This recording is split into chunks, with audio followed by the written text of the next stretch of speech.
opposition, and we're going to start with those who are representing organizations, and I believe that would be you, Mr. Barrasso, or whomever, your group. Mr. Wheatley, just before we start, just for the record, because we had people downstairs when we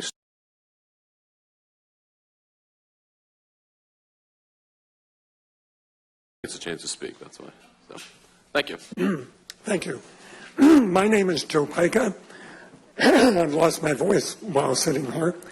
I'm a resident of Lewis, Delaware. I'm also a member of the board of the Sussex Preservation Coalition, SPC. We have 4 other members of the board here today. We put together a committee about 6 months ago to look at issues revolving around development on Route 9 in particular. And we've got 5 members of that committee here today. 3 of us will be speaking. We've identified ourselves in the handout that we gave you. We, in fact, have been working on this intensely for quite some time. We are a grassroots SPC, a grassroots organization. We have about 4,000 supporters and followers. It's difficult to categorize everyone, but we have a very long email list. We have about 20 groups that are associated with us. They're allies to us, with us, and committed to a number of issues, but around conserving natural resources, balancing growth with environmental sustainability, and maintaining livable communities, which is an initiative that we have recently launched. In addition to myself, Jill Hicks, Rich Barrasso, who will speak today, we also have members Dave Breen, Jim Dick here today, and Val would be here, except she is attending a session on development and transportation at the University of Delaware today. Collectively, and we've identified what specifically our backgrounds are in footnote 1 of the handout, but collectively we've had research in teaching, research, business marketing, as business executives, an environmental engineer, an attorney. We've done environmental research. We have book authors on the committee, extensive public service, and public policy activists. So we have immersed ourselves in the materials about this set of applications. We've looked at the county and state documents, the applicant file. We've had conversations with the applicants as well as state and county officials. We are very appreciative to you, Chairman Wheatley, and to members of the Commission for allowing us to address you today on this very complex and very important development. Clearly, the developers have done their homework, as the books testify. They're very thorough, they're very professional. Among the people that we spoke to on this were representatives from the applicant. David Hutt has been especially forthcoming in inviting us for a briefing about the development, and we thank him for that and for providing us with responses to questions that we've had about details. He's also attended, I think, 6 months' worth of our public meetings, and many of which have discussed Northstar to one degree or another. Because this is so complex, one of our important requests to the Commission is that you leave the record open for some period of time after today.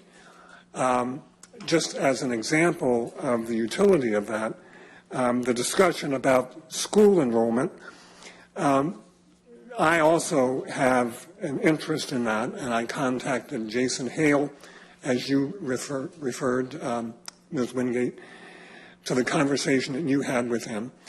And he did not have the opportunity to review the study that was completed by the applicant.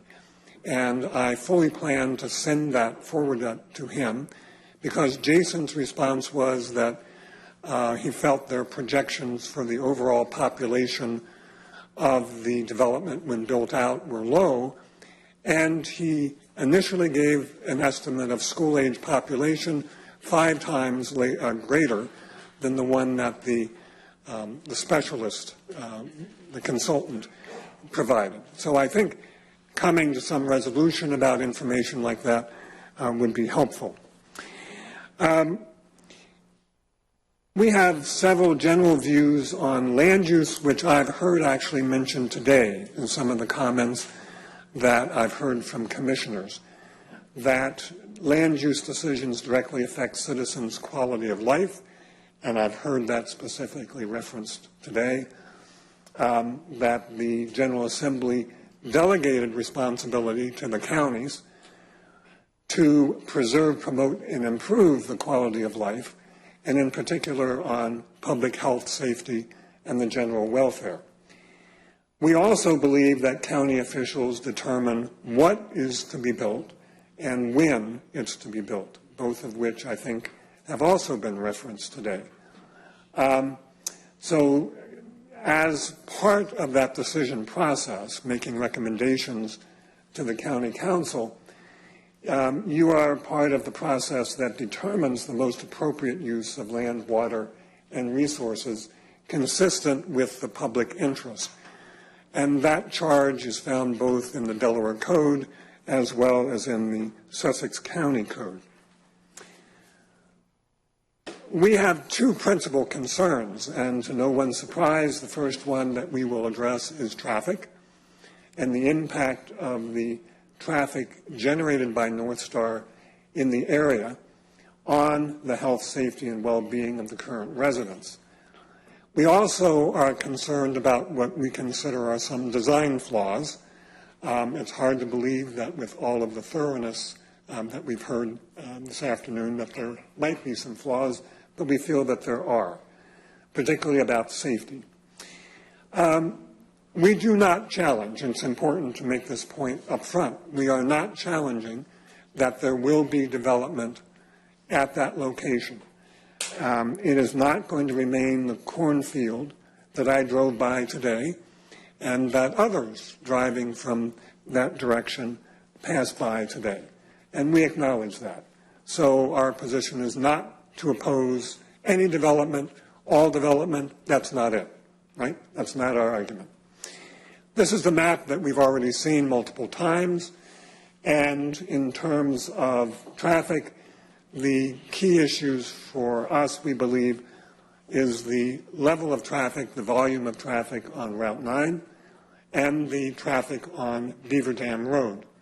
We also recognize that the new construction of the Mulberry Knoll extension is significant and will have impact on traffic as well, but also on the access and well-being of residents and of other public services in the area.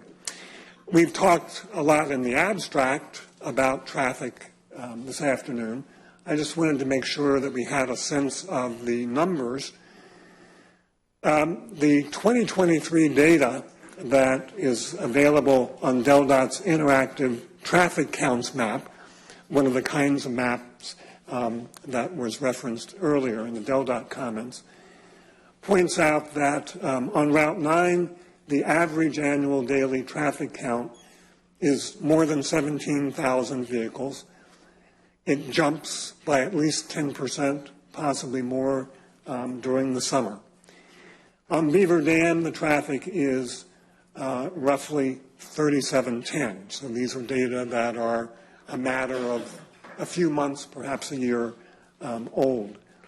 Northstar is projected to generate 13,359 vehicle trips daily, which suggests that without improvements, and we've heard about why within the context of the TID, that allows for improvements and allows for a coordination of volume and improvements. What DelDOT concluded is that this project has a major impact to local area roadways, right? So that was part of a memo that was sent to Mr. Whitehouse dated November 29, 2023. The question, in a sense, then is how well can that be accommodated? For how long will it be accommodated? And when will the improvements come along that make that accommodation more feasible? We also wanted to point out a couple of unknowns that are really not factored into the TID analysis. A big one that is hanging out there are the pending proposals for the Cold Spring Crossing development. It is outside of the TID. It is not included in the projections. It is projected at this point to have nearly 31,000 additional vehicle trips under one of the formats, the mixed-use format for that development, and 12,600 in the case of by right. We believe, as I'm confident most of you would agree, that traffic is additive. So the impact of Northstar is not alone in terms of what will happen on that highway, on Route 9 and on Beaver Dam. Cold Springs' impact would be primarily on Route 9. There are other developments that will have an impact on Beaver Dam Road. The other unknown that is significant, we believe, is the impact of the Mulberry Knoll extension. It is intended to relieve the pressure on Route 1 so that traffic that would otherwise move from Route 24 onto Route 1 and then potentially want to go onto Route 9 will instead be able to come up the Mulberry Knoll extension. So it's not simply the importance of Mulberry Knoll for the development, but Mulberry Knoll will also kind of add an influx of traffic. It's not clear to us. It's a question, I think, that needs to be resolved. Exactly how much projected traffic flow is going to be moved onto Mulberry Knoll extension. Just how big will that be? So what we will do today is to pose questions, just as I did about the Mulberry Knoll future impact, but also to make some recommendations. Our first, and what I'm doing is really previewing what my colleagues will explain in detail. So I'm doing kind of an executive summary. This is what's forthcoming. Expect us to talk about this, and the burden is on my colleagues, fortunately, and not me, to have to explain why we are making these recommendations. But I wanted to give you some inkling about where we're heading. Pause any decisions on the Northstar development until the completion of a new study that DelDOT has launched on Corridor 9. That study is projected to take fiscal year 24 and 25 for its completion. That was one of the recommendations of the coastal corridor study that was recently completed, and a final report issued in June. And Rich Barrasso will be talking about that study and about this follow-up. We believe strongly, as we've heard people here today say, that Northstar's residential and commercial construction must be coordinated with the completion and the operability of the area road improvements, not just Mulberry Knoll, but also the projected improvements on Route 9, the dualization, the widening of Beaver Dam Road. And we think there is a mechanism for doing that, as Mr. Robertson was exploring. Third, the county should weigh carefully the unintended consequences of strict enforcement, we might say adherence, of to the TAD, and how that might have an impact on the general health, safety, and welfare of residents. We believe that there is a way to move beyond the TID, and in a case this large, this significant, and such an important location, we think that that may well be justified for the county to do.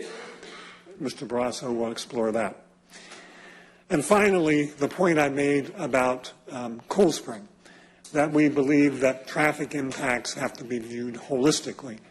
It's not just what happens with Northstar, it's also what's happening in general, what we can anticipate on that highway. That's the purpose of the TID. What happens when major impacts that originate just 2 miles away from Northstar, 2 miles away from Northstar, would generate the additional traffic that Cool Spring would do. We also have a set of issues that are more granular, more fine-tuned on design questions, the safety, and open space issues. We believe the affordable housing part of this proposal is highly desirable. We have concerns about whether the residents of that project, of that new housing, will indeed be a full part of the Northstar community. Our reading is that they will not, and that will be explained. The planning and zoning staff raised questions with the applicants about their application and asked specifically, why has Northstar not been submitted as a residential plan community? That will also be addressed by Mrs. Hicks. Adverse impact on neighboring communities. David Hutz obviously heard us talk about this at some of our meetings, and there were some answers given today. We want to raise what those concerns are and why we feel that, that there are issues that this commission should address. Safety issues for residents. One of the unusual things is that this community will straddle 2 busy roadways. When completed, we expect Mulberry Knoll to be a very busy road. Beaver Dam already is a very busy road. What kind of safety precautions are necessary? And finally, we, despite the emphasis that was made by the presenters, both Mr. Hutt and Mr. Lardner, we're not convinced that the open space requirements indeed have been met. And in particular, the ribbon of connected land, which is not necessarily the same as contiguous land. And we will be talking about that. To follow up, we will have 6 recommendations to the Commission, one of which is to require Northstar to resubmit its application as a residential plan community, as suggested by the planning and zoning staff. We recognize that that would delay the construction of the affordable community housing, and so alternatively, we would suggest that that application be approved and move forward, but that the cluster subdivision and the C3 applications put back into the regular queue, delayed, rather than to be expedited.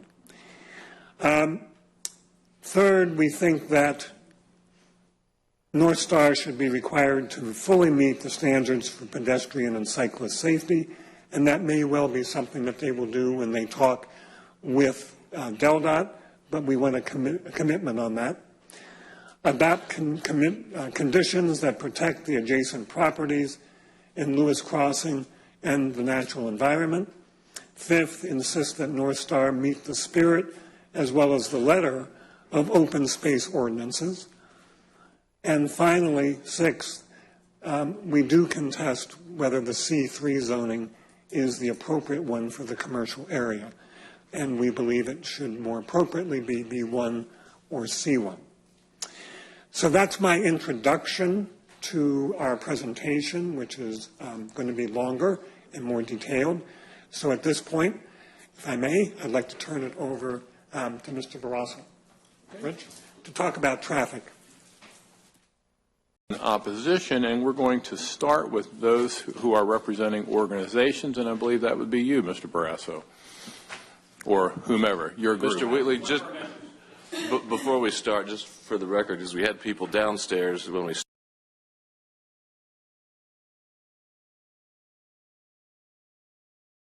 gets a chance to speak, that's why.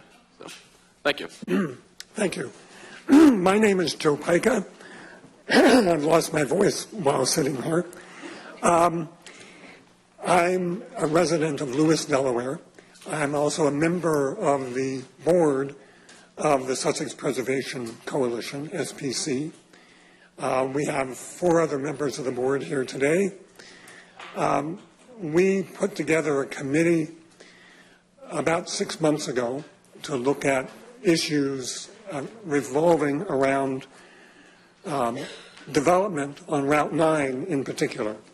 And we've got 5 members of that committee here today. 3 of us will be speaking.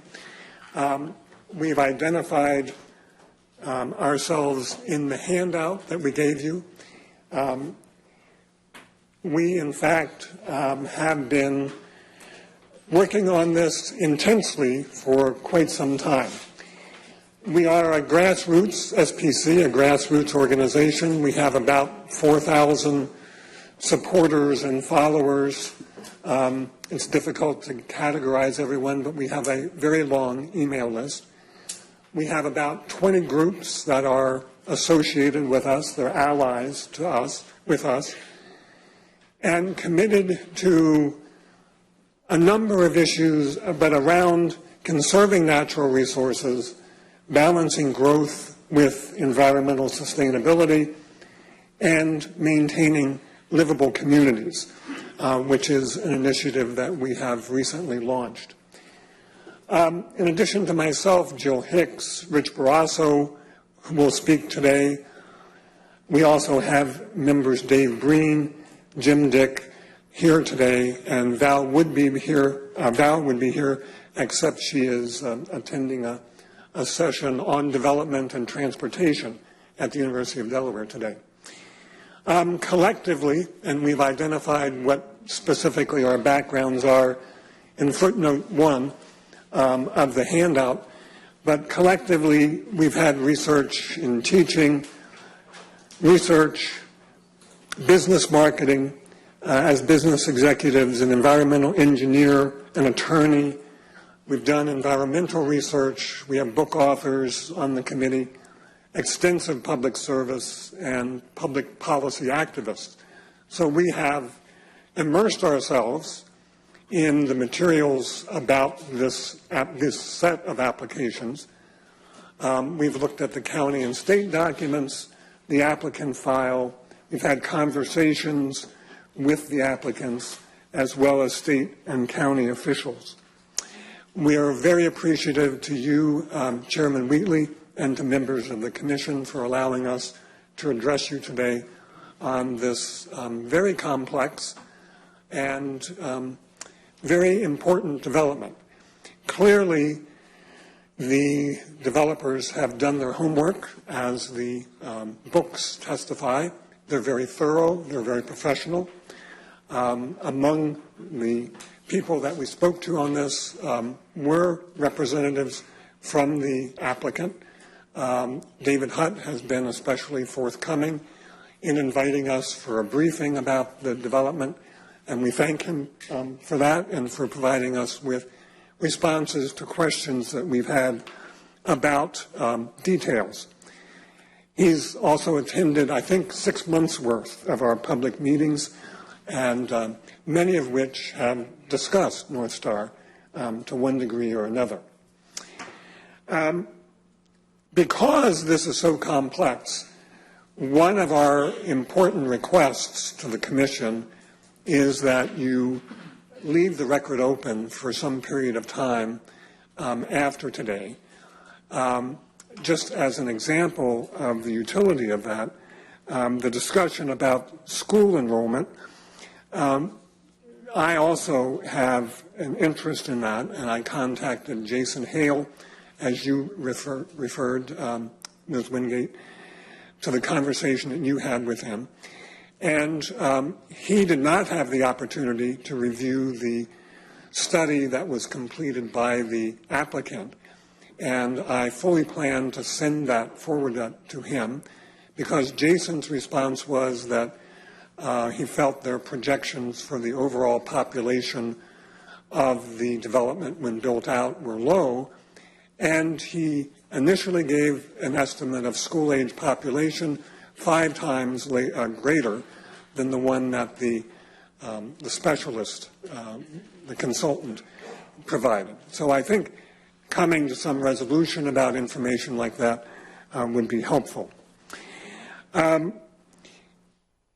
We have several general views on land use, which I've heard actually mentioned today in some of the comments that I've heard from commissioners, that land use decisions directly affect citizens' quality of life, and I've heard that specifically referenced today, that the General Assembly delegated responsibility to the counties to preserve, promote, and improve the quality of life, and in particular on public health, safety, and the general welfare. We also believe that county officials determine what is to be built and when it's to be built, both of which I think have also been referenced today. So as part of that decision process, making recommendations to the county council, you are part of the process that determines the most appropriate use of land, water, and resources consistent with the public interest. And that charge is found both in the Delaware Code as well as in the Sussex County Code. We have 2 principal concerns, and to no one's surprise, the first one that we will address is traffic and the impact of the traffic generated by Northstar in the area on the health, safety, and well-being of the current residents. We also are concerned about what we consider are some design flaws. It's hard to believe that with all of the thoroughness that we've heard this afternoon that there might be some flaws, but we feel that there are, particularly about safety. We do not challenge, and it's important to make this point up front, we are not challenging that there will be development at that location. It is not going to remain the cornfield that I drove by today and that others driving from that direction passed by today. And we acknowledge that. So our position is not to oppose any development, all development. That's not it, right? That's not our argument. This is the map that we've already seen multiple times.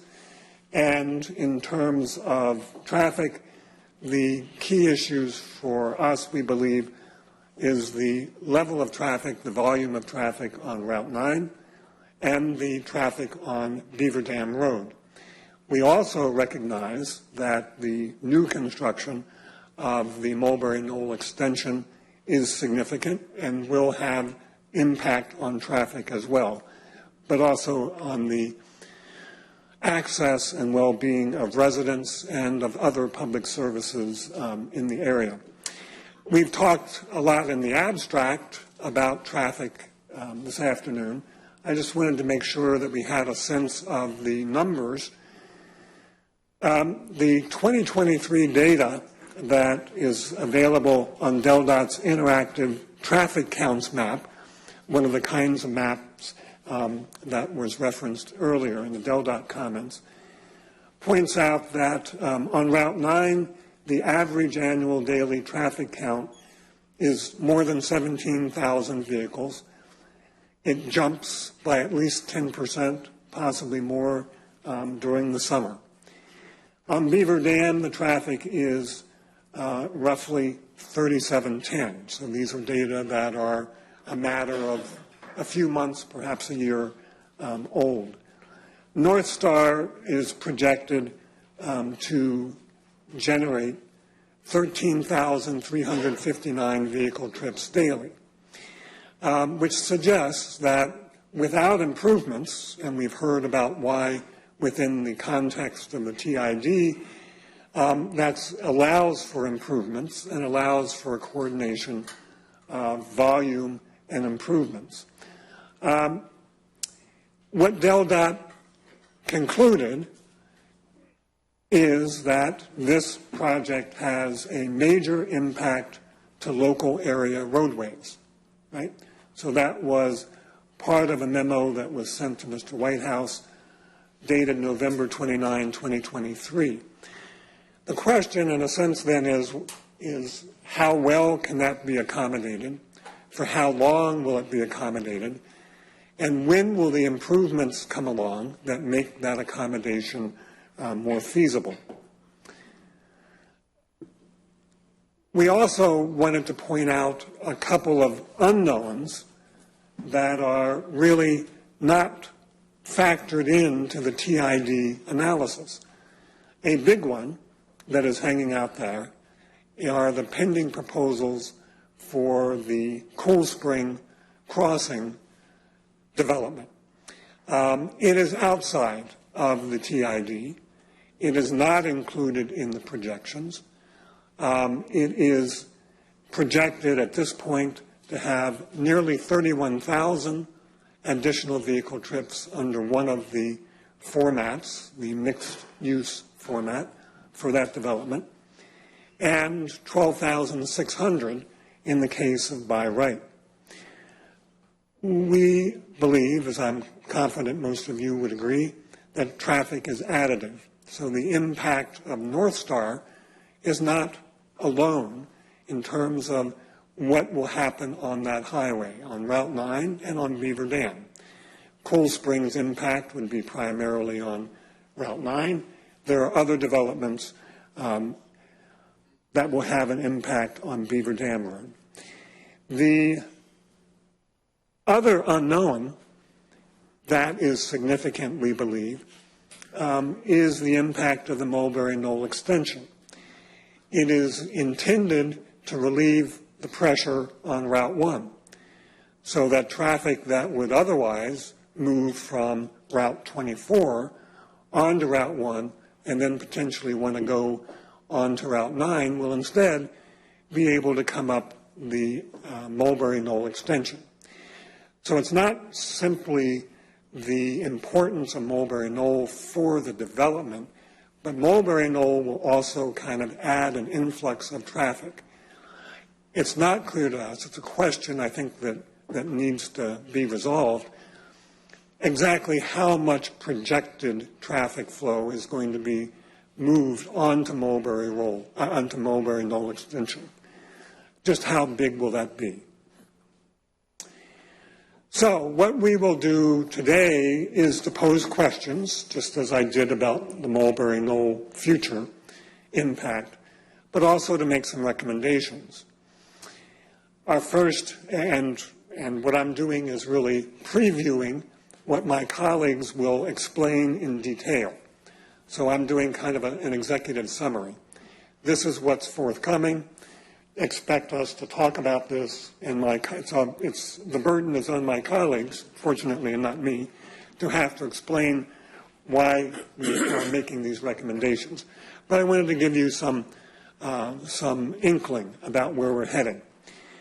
Pause any decisions on the Northstar development until the completion of a new study that DelDOT has launched on Corridor 9. That study is projected to take fiscal year 24 and 25 for its completion. That was one of the recommendations of the coastal corridor study that was recently completed, a final report issued in June. And Rich Barrasso will be talking about that study and about this follow-up.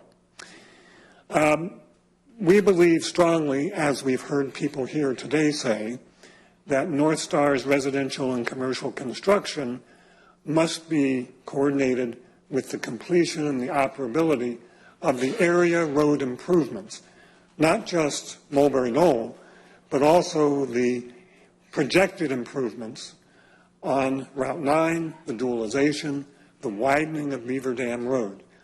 And we think there is a mechanism for doing that, as Mr. Robertson was exploring. Third, the county should weigh carefully the unintended consequences of strict enforcement, we might say adherence, of to the TAD, and how that might have an impact on the general health, safety, and welfare of residents. We believe that there is a way to move beyond the TID, and in a case this large, this significant, and such an important location, we think that that may well be justified for the county to do. Mr. Barrasso will explore that.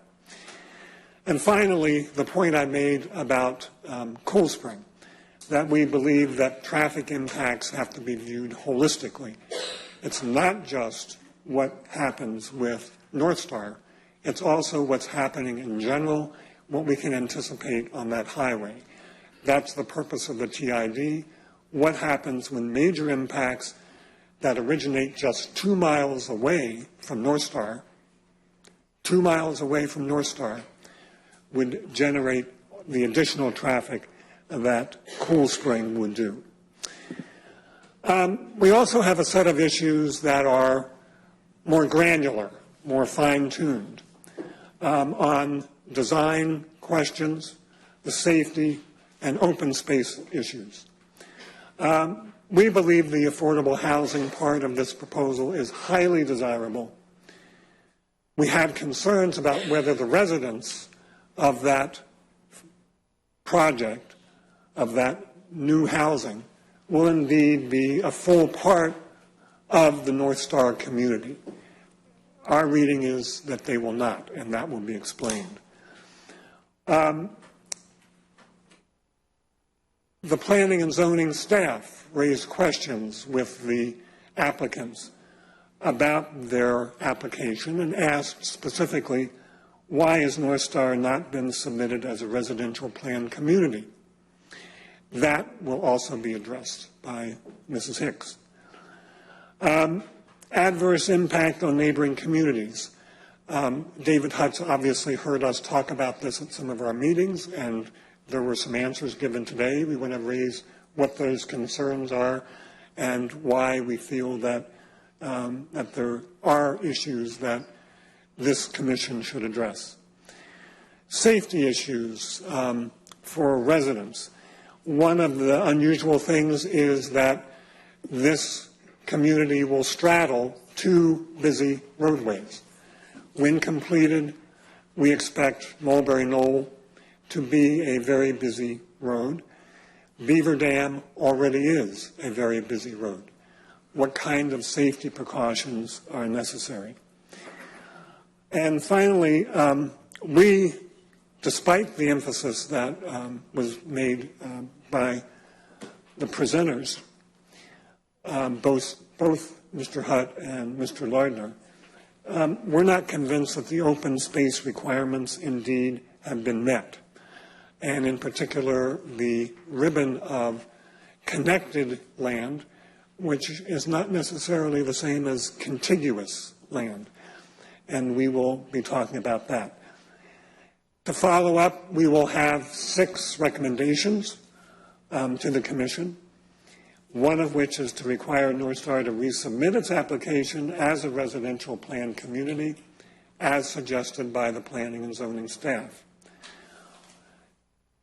We recognize that that would delay the construction of the affordable community housing, and so alternatively, we would suggest that that application be approved and move forward, but that the cluster subdivision and the C3 applications put back into the regular queue, delayed, rather than to be expedited.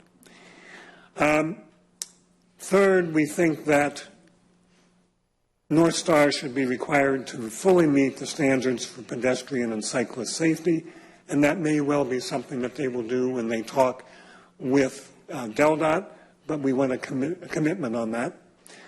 adopt conditions that protect the adjacent properties in Lewis Crossing and the natural environment. Fifth, insist that Northstar meet the spirit as well as the letter of open space ordinances. And finally, sixth, we do contest whether the C3 zoning is the appropriate one for the commercial area. And we believe it should more appropriately be B1 or C1. So that's my introduction to our presentation, which is going to be longer and more detailed. So at this point, if I may, I'd like to turn it over to Mr. Barrasso. Rich, to talk about traffic. Up front, I am not a traffic expert. And in full disclosure, it took me 3 attempts to get my driver's license back in 1968. Well, it's because you were 10 years old. Yeah, I wish. Should this be advancing with the right button? Yeah, point down to the... Oh.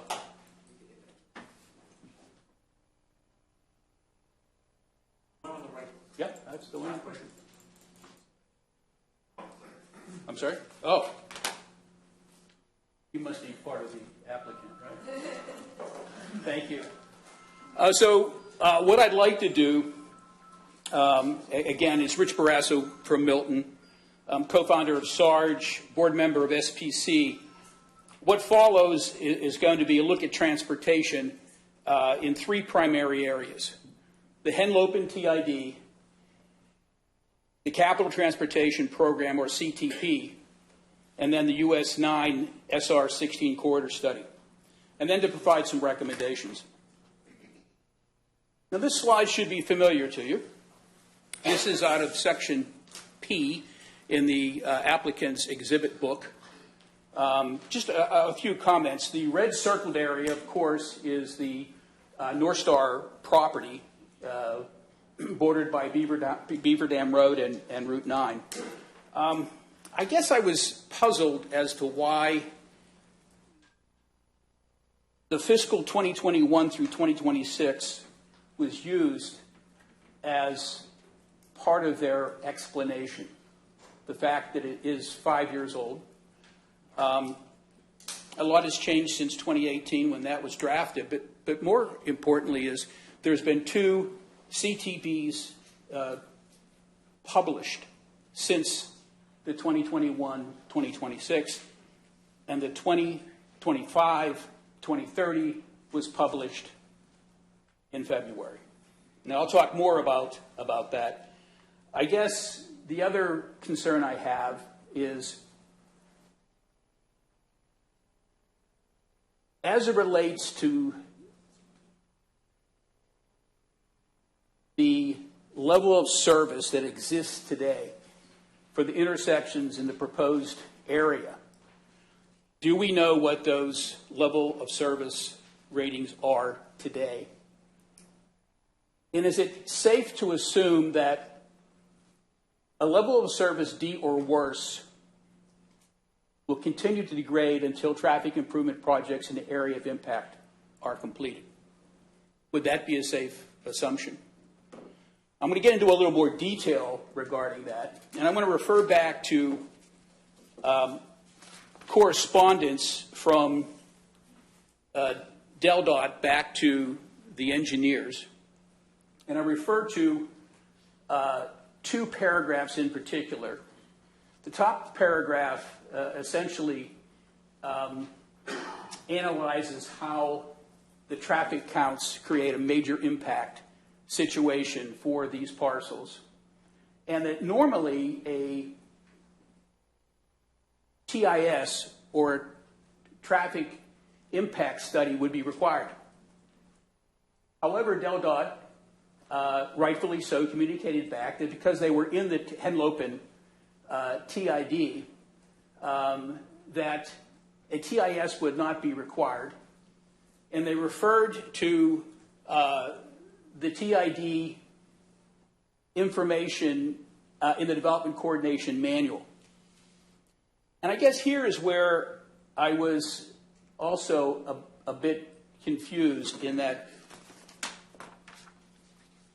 In the TID, or excuse me, in the coordination manual, section 2.41, it specifically states that a transportation improvement district, as Pam shared with us, again, is a geographic area defined for the purpose of securing required improvements. The first section in the manual with regards to transportation improvement districts refers to what is required as required elements of the TID. And the first required element is that a land use transportation plan, or an LUTP, be completed for the TID. And essentially it is a forecast identifying the improvements needed to bring all the roads and other transportation facilities in the TID to applicable state or local standards. Now the the LUPT should consider these things. What is the existing land use of a specific date? Development approved and or recorded but not yet built as of that date. The development expected or in the land development process but not approved as of that date. And then lastly, development not proposed but projected.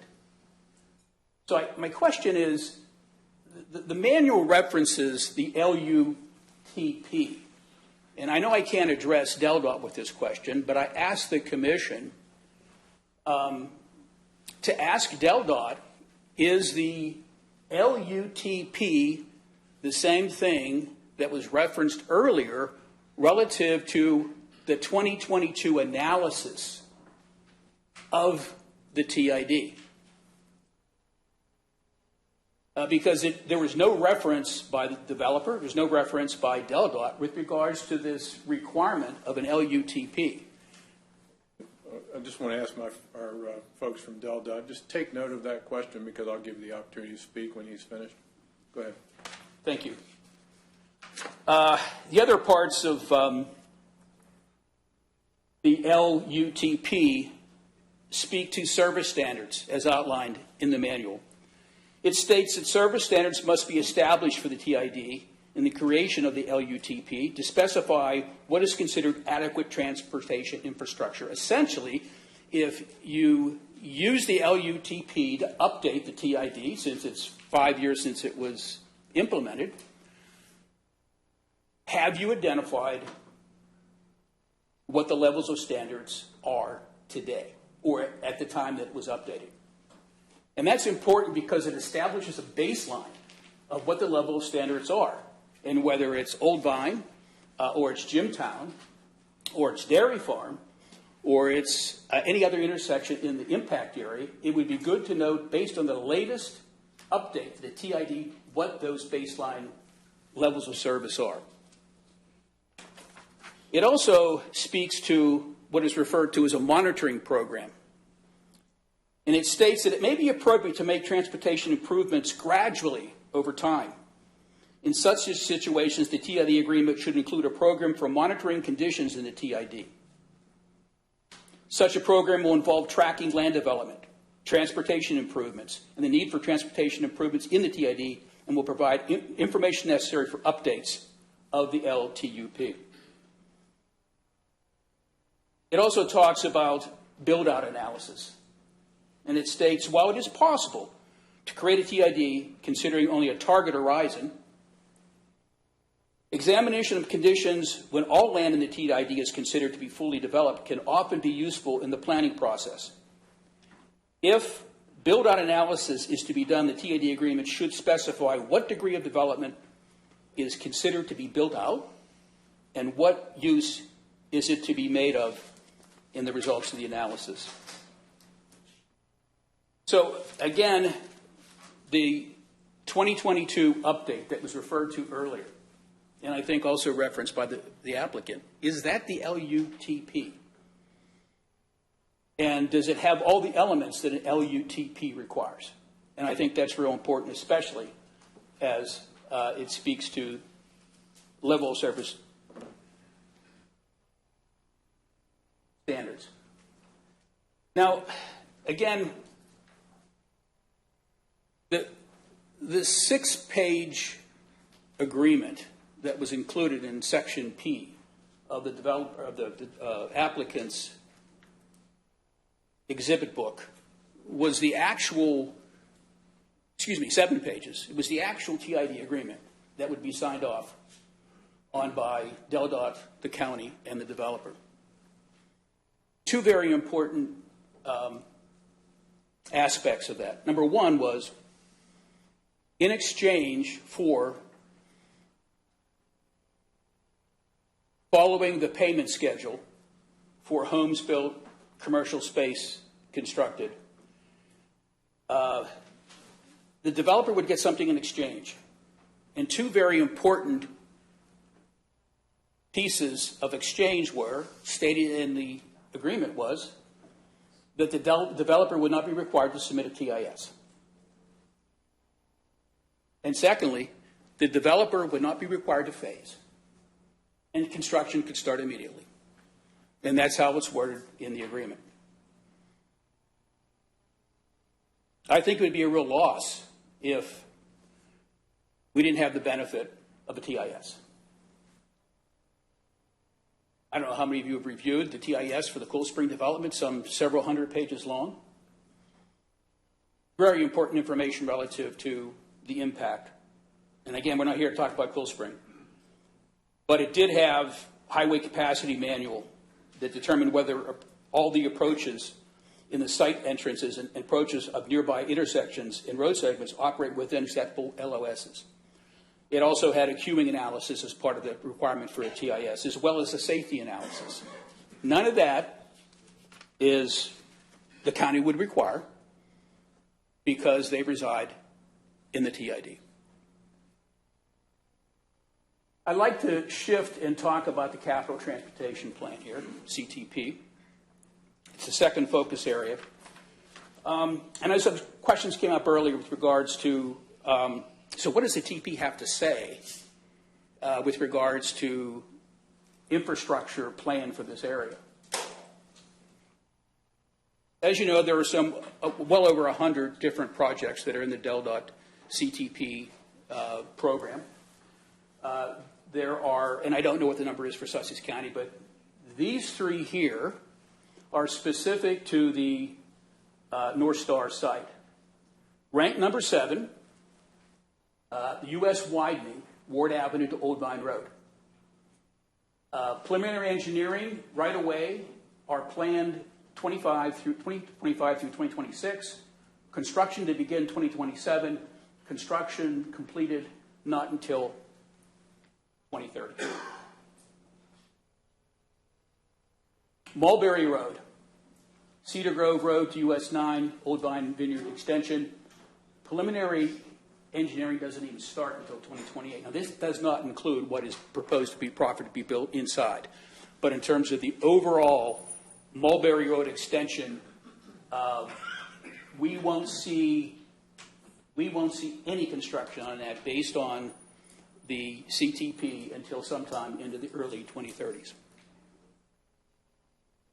Beaver Dam Road widening, SR1 to Farm Road. No construction based on its rank at 88 in the 2025-2030 CTP. No construction until after fiscal 2030.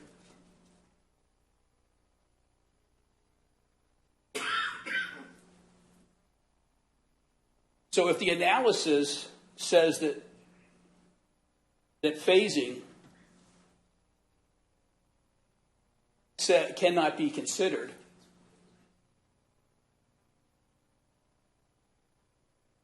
is it acceptable that in the event that the level of service of D or less is acceptable to the Commission for potentially the next 5 to 8 years?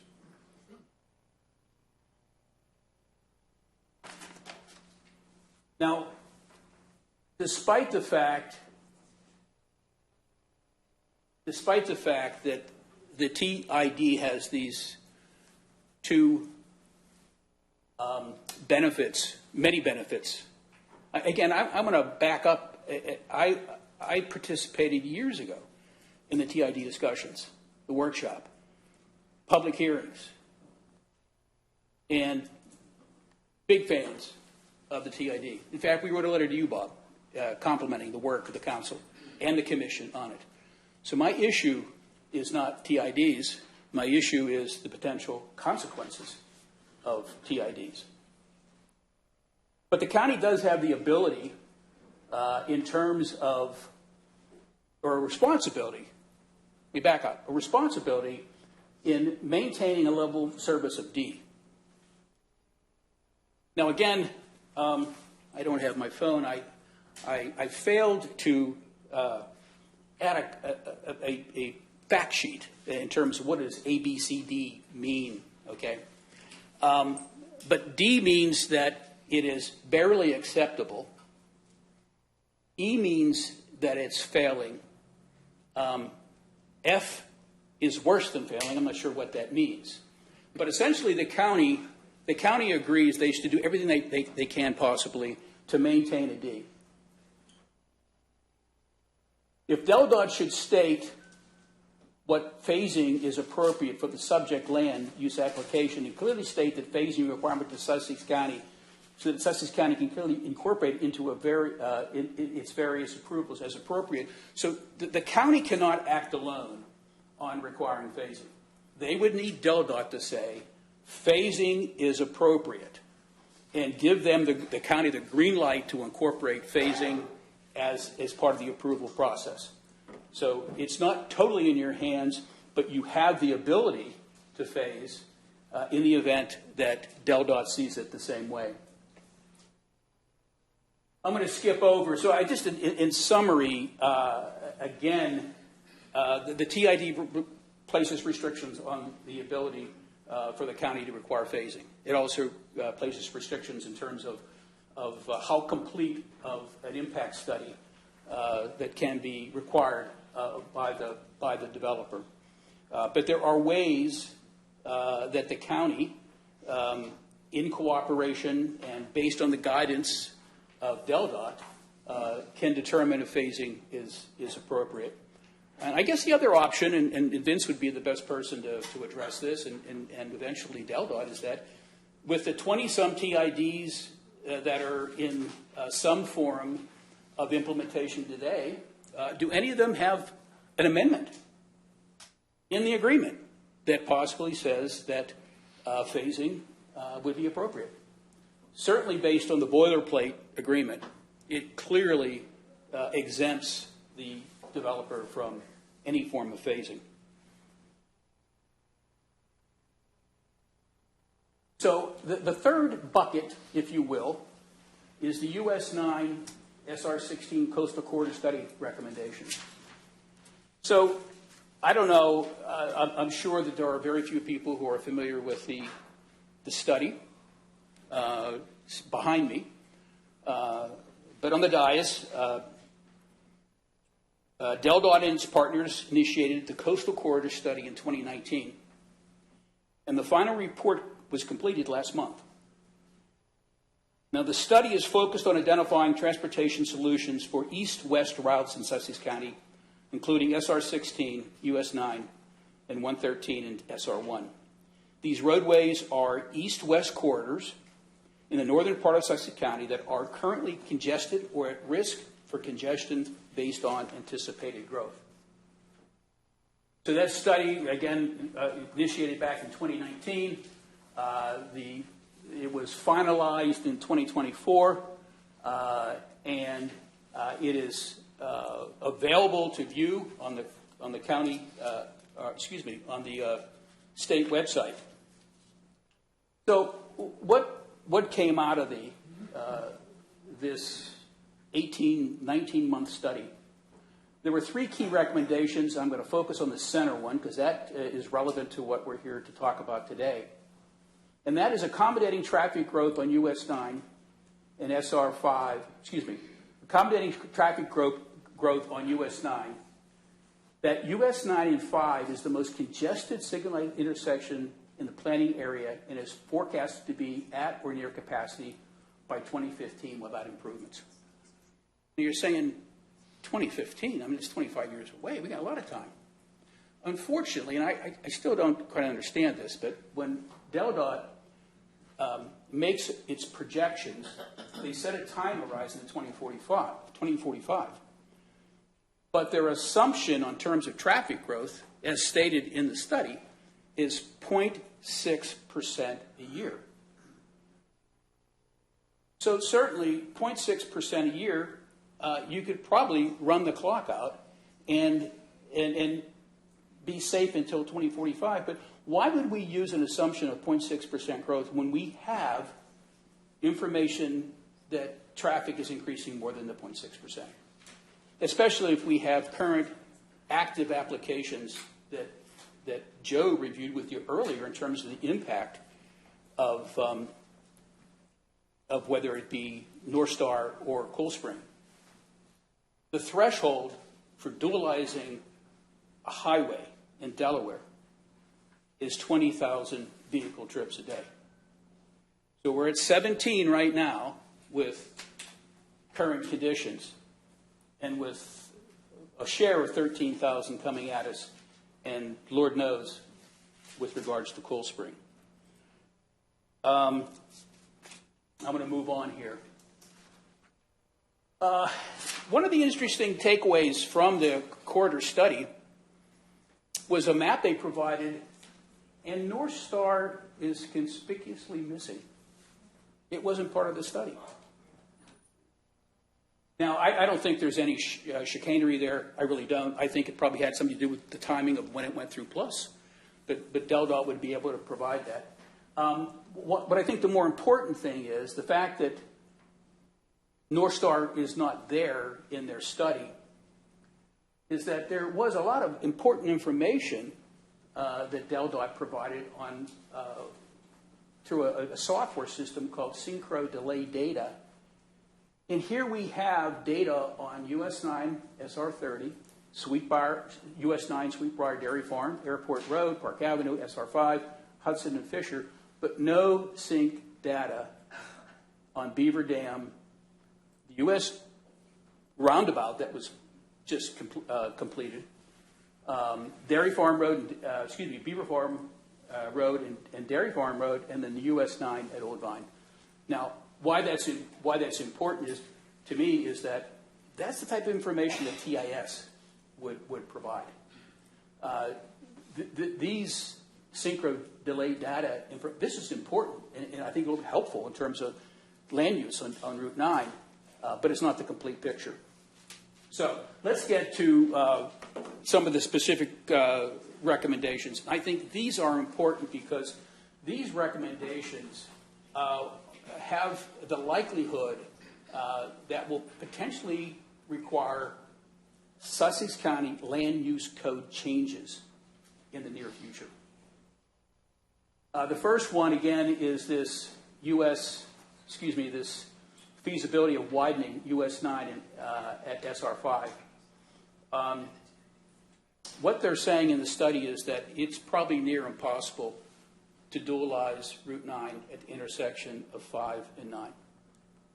Impossible.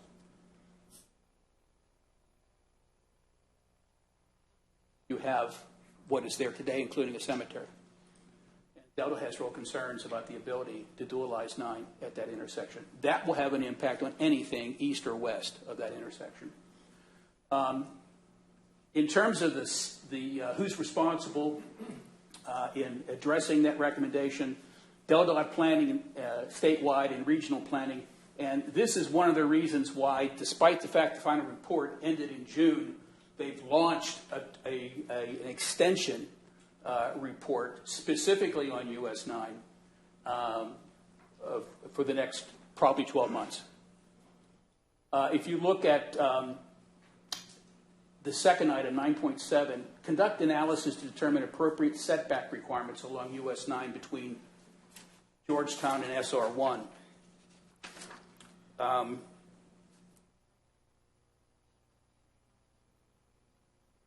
The report indicated that currently building setbacks along US 9 vary based on the zoning of the parcel.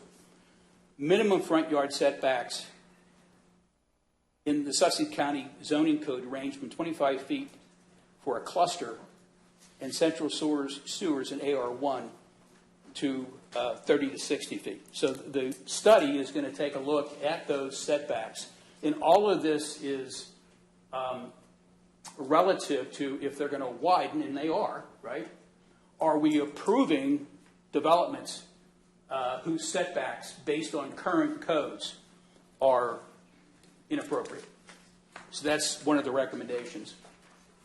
And so the state is going to review what the setbacks should be based on their view, and then come back to Sussex and say, what possibly can you do with regards to your zoning codes?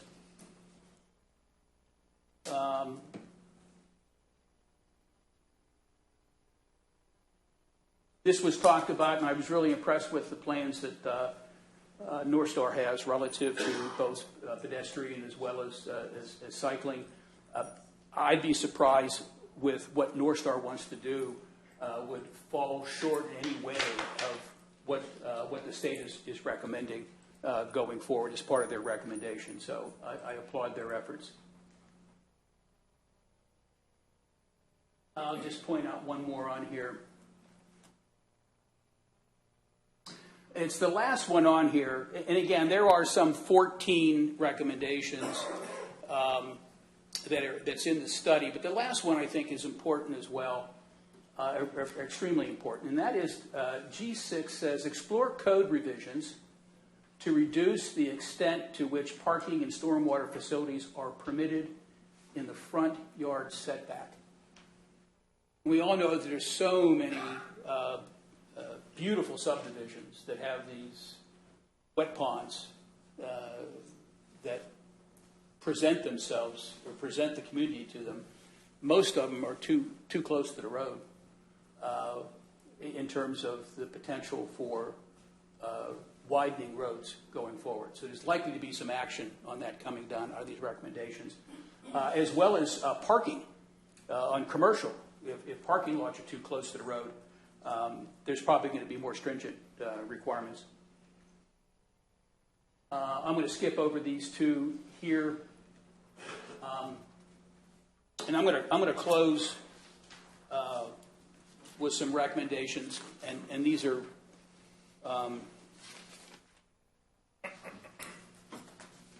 kind of a repeat of what you heard from Professor Pica. In that, again, it's our recommendation to pause any decisions on the Northstar development until the completion of the U.S. 9 24-25 quarter study. So the next 12 months, they're going to be looking at U.S. 9 based on the original study. Secondly, Northstar's residential commercial construction must be coordinated with completion and operability of area road improvements in the CTP. And I think, Mr. Mears, you hit the nail on the head in terms of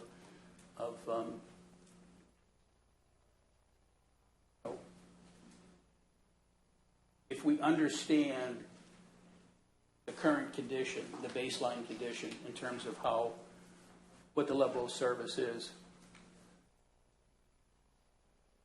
are we accepting the fact that road improvements may not come soon enough? And I know that any type of phasing puts a tremendous burden on the developer and the developer's financiers.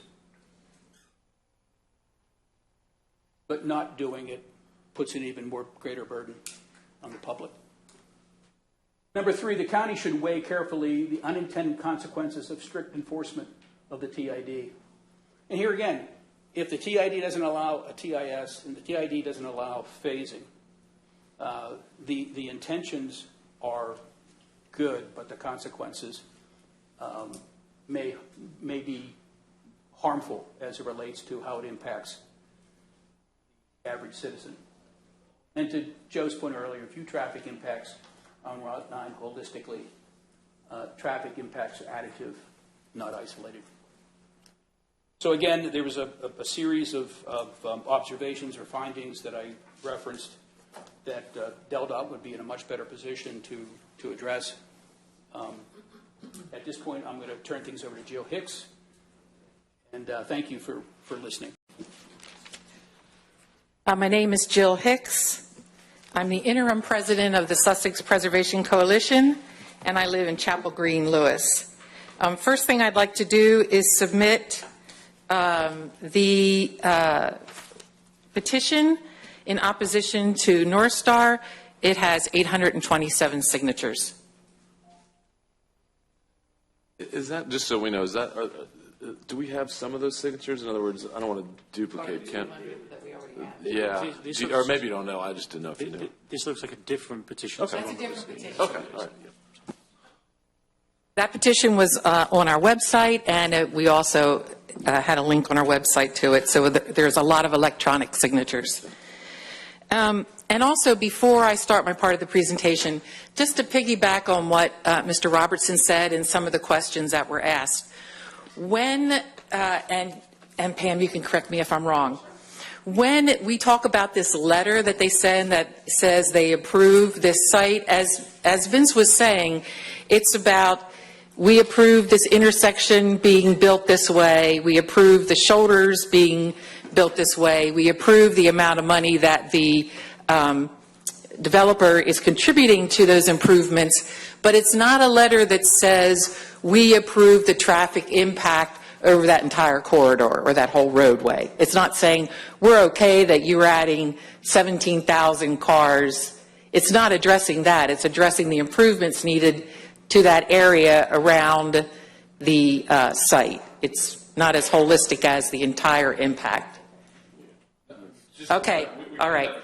All right, I'll back off of that then. Yeah, And the threshold has to do with TID. I just wanted to, The issue is you need director comments. Yeah, to that's us. all. oh, I'm sorry. Yeah, Yeah. not I'm sorry. Not to anyone else, frankly. Yeah, no, that's Okay, well, I just, Anyway, but the please point make is, the the point. point, yeah, the point is Please make this, the point, yeah. is DelDOT, okay, so land use decisions belong to the county. They belong to planning and zoning.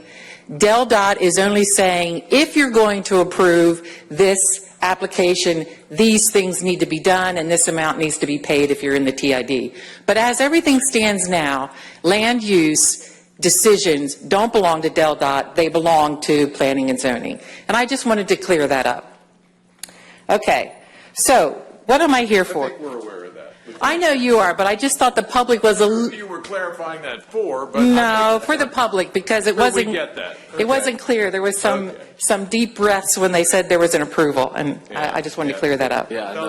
DelDOT neither approves nor disapproves. They simply say, if this is what you're going to do, this is what we have to do, and that's exactly what we need them to do for us. So Exactly. I get it. Exactly. Sure.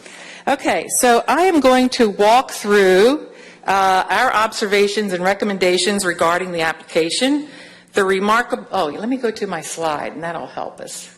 Yeah, because I know we got off track with the slides. We got you all. I just have to figure out how to get there. I think it's the other mouse.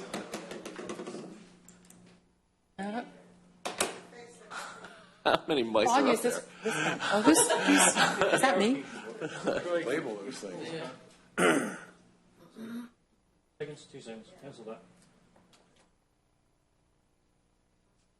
Go page up, page down. That's what it is. On the keyboard? Yeah. On the keyboard? Can you go down and Yeah. assist? I need to get to slide 35. Back it up. That. Yeah. There you, okay.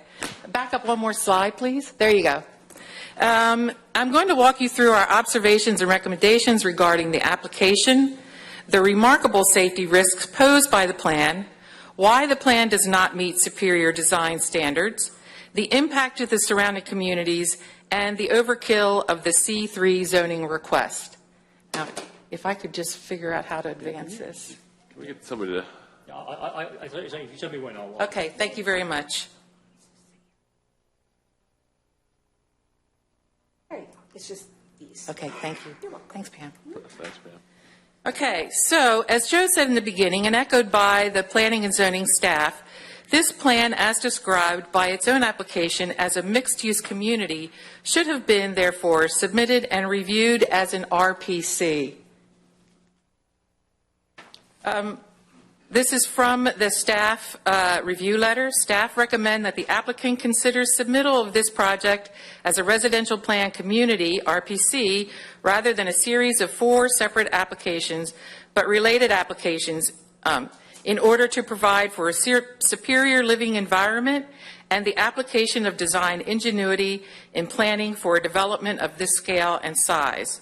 This would provide for design flexibility for the applicant and enable the Commission a more holistic approach to their review. The applicant's response was, this applicant considered and appreciated staff's recommendation, but intends to leave the project as 4 separate applications. No reason given, no explanation, not even a counter reply.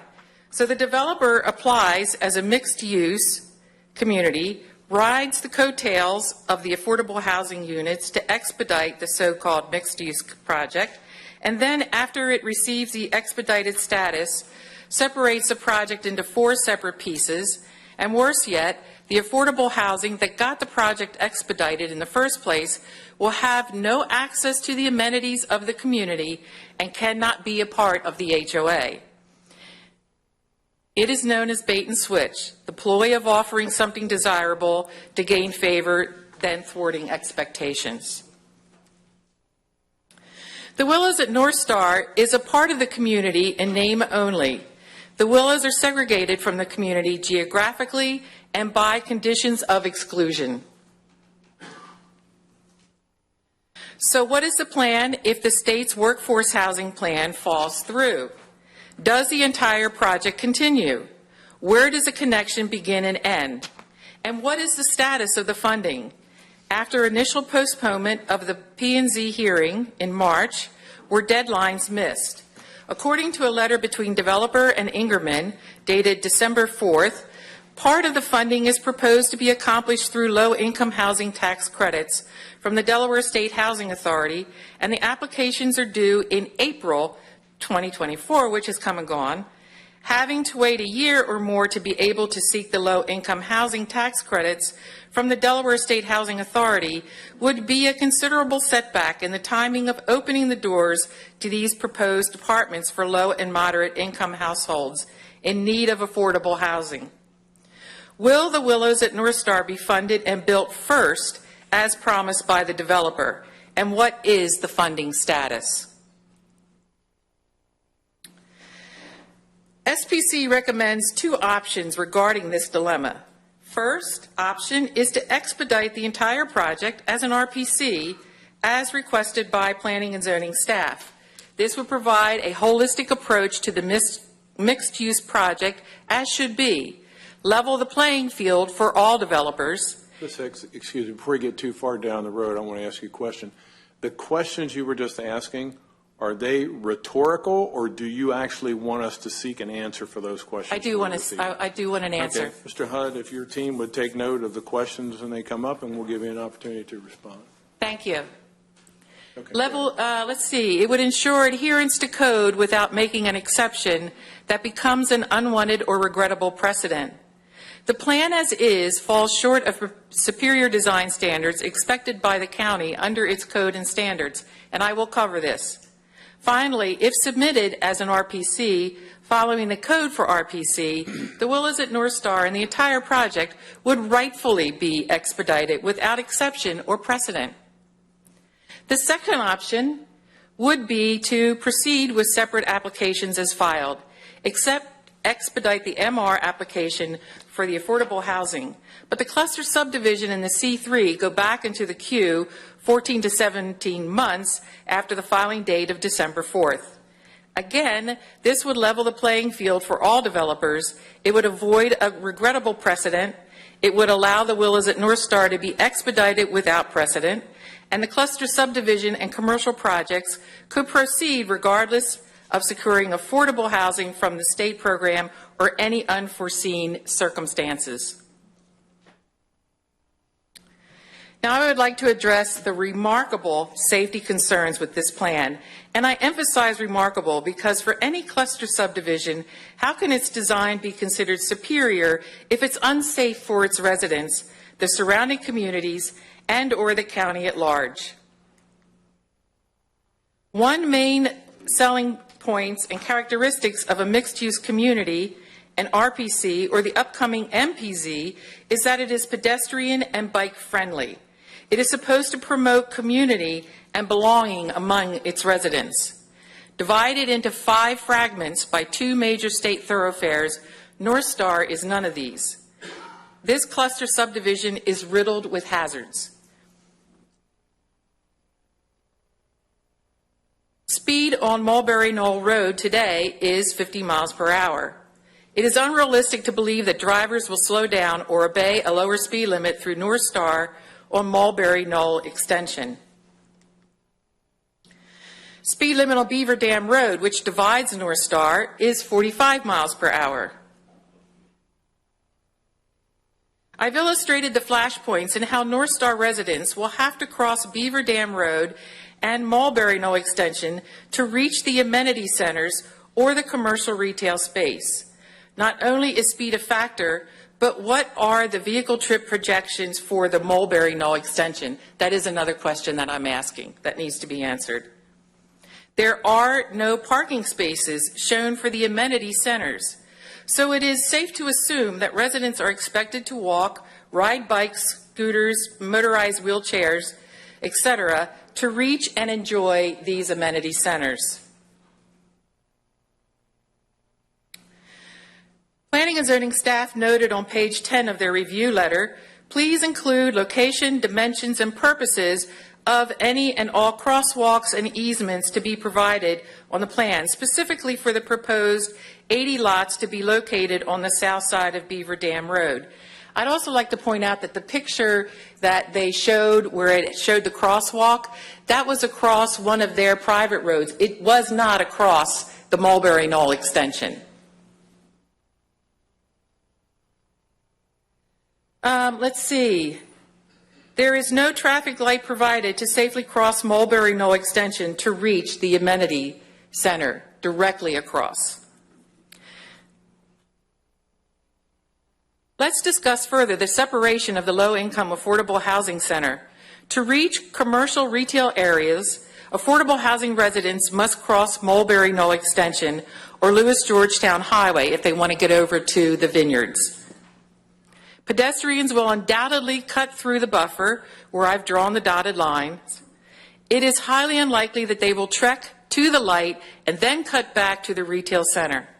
By the way, the speed limit on Lewis Georgetown Highway is 50 miles per hour. You know what they say, there is a lot of truth in sarcasm. This cartoon appeared in last week's Cape Gazette, which should tell you something.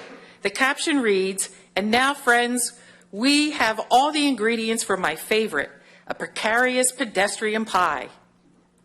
While this comic was in reference to Dewey's pedestrian dilemma, it applies here, except you have the option and responsibility to prevent putting the public at risk. Safety should be priority number 1, and a design that is not safe is not superior.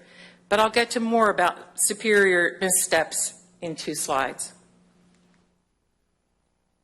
SPC wants to thank the developer and design engineer for removing the stub road from the preliminary plan that was to run through Lewis Crossing.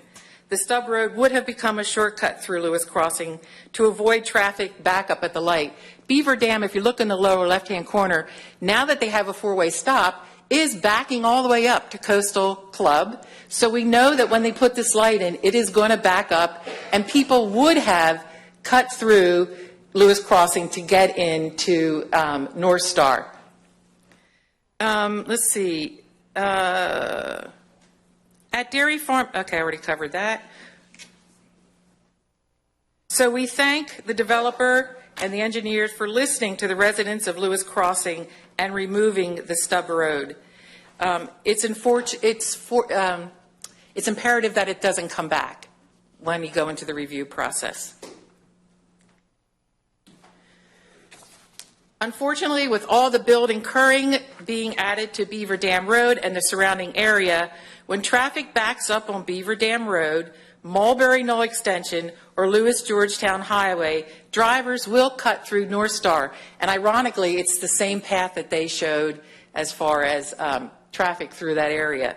It will be used as a cut through. Those of us who live in the area, especially when construction starts, know how to get around it.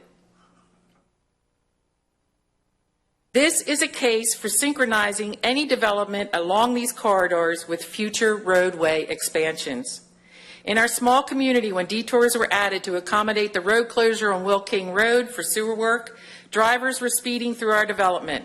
Our private roads are not constructed to handle that amount of traffic passing in opposite directions at unsafe speeds when there's cars parked on those roads from time to time. This happened during the school year when children were exiting buses. Neighbors made and posted, "Please do not speed" signs.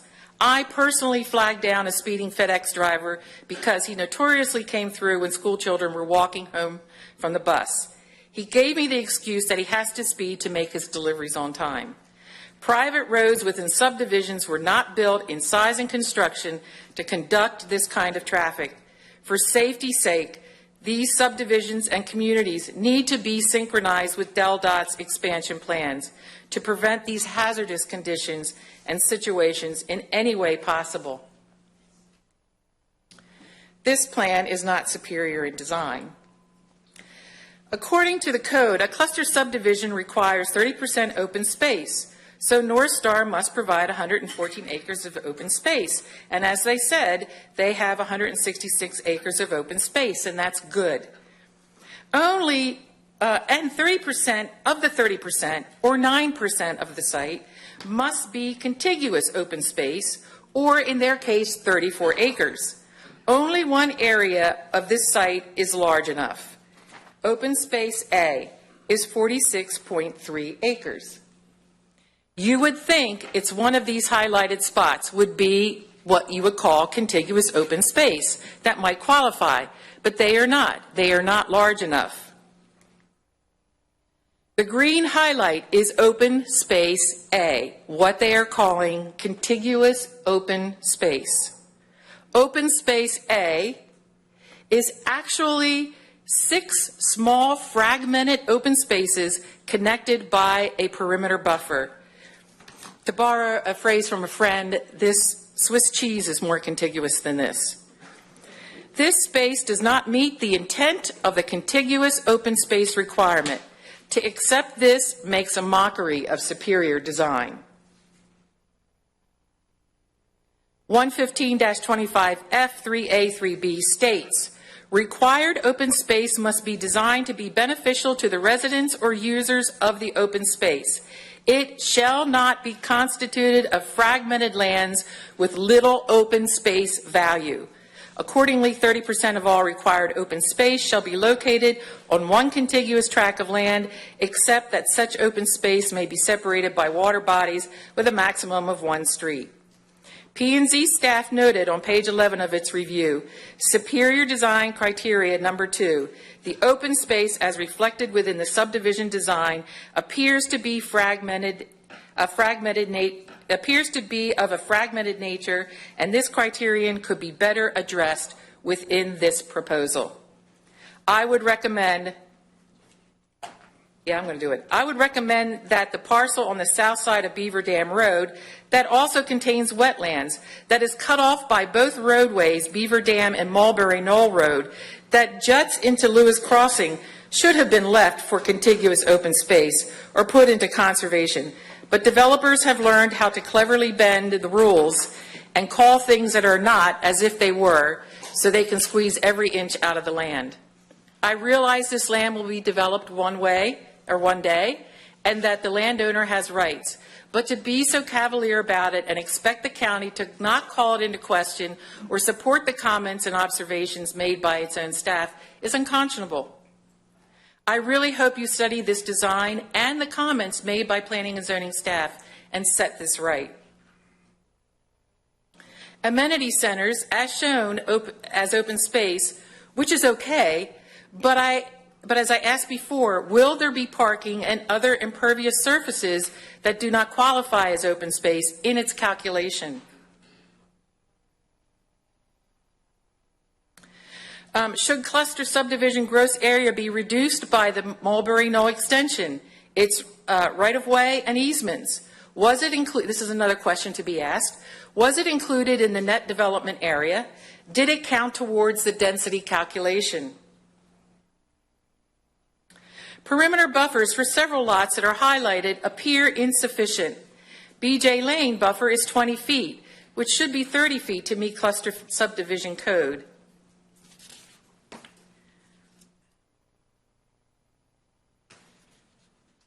Also, the 30-foot buffer totally owned by Northstar LLC.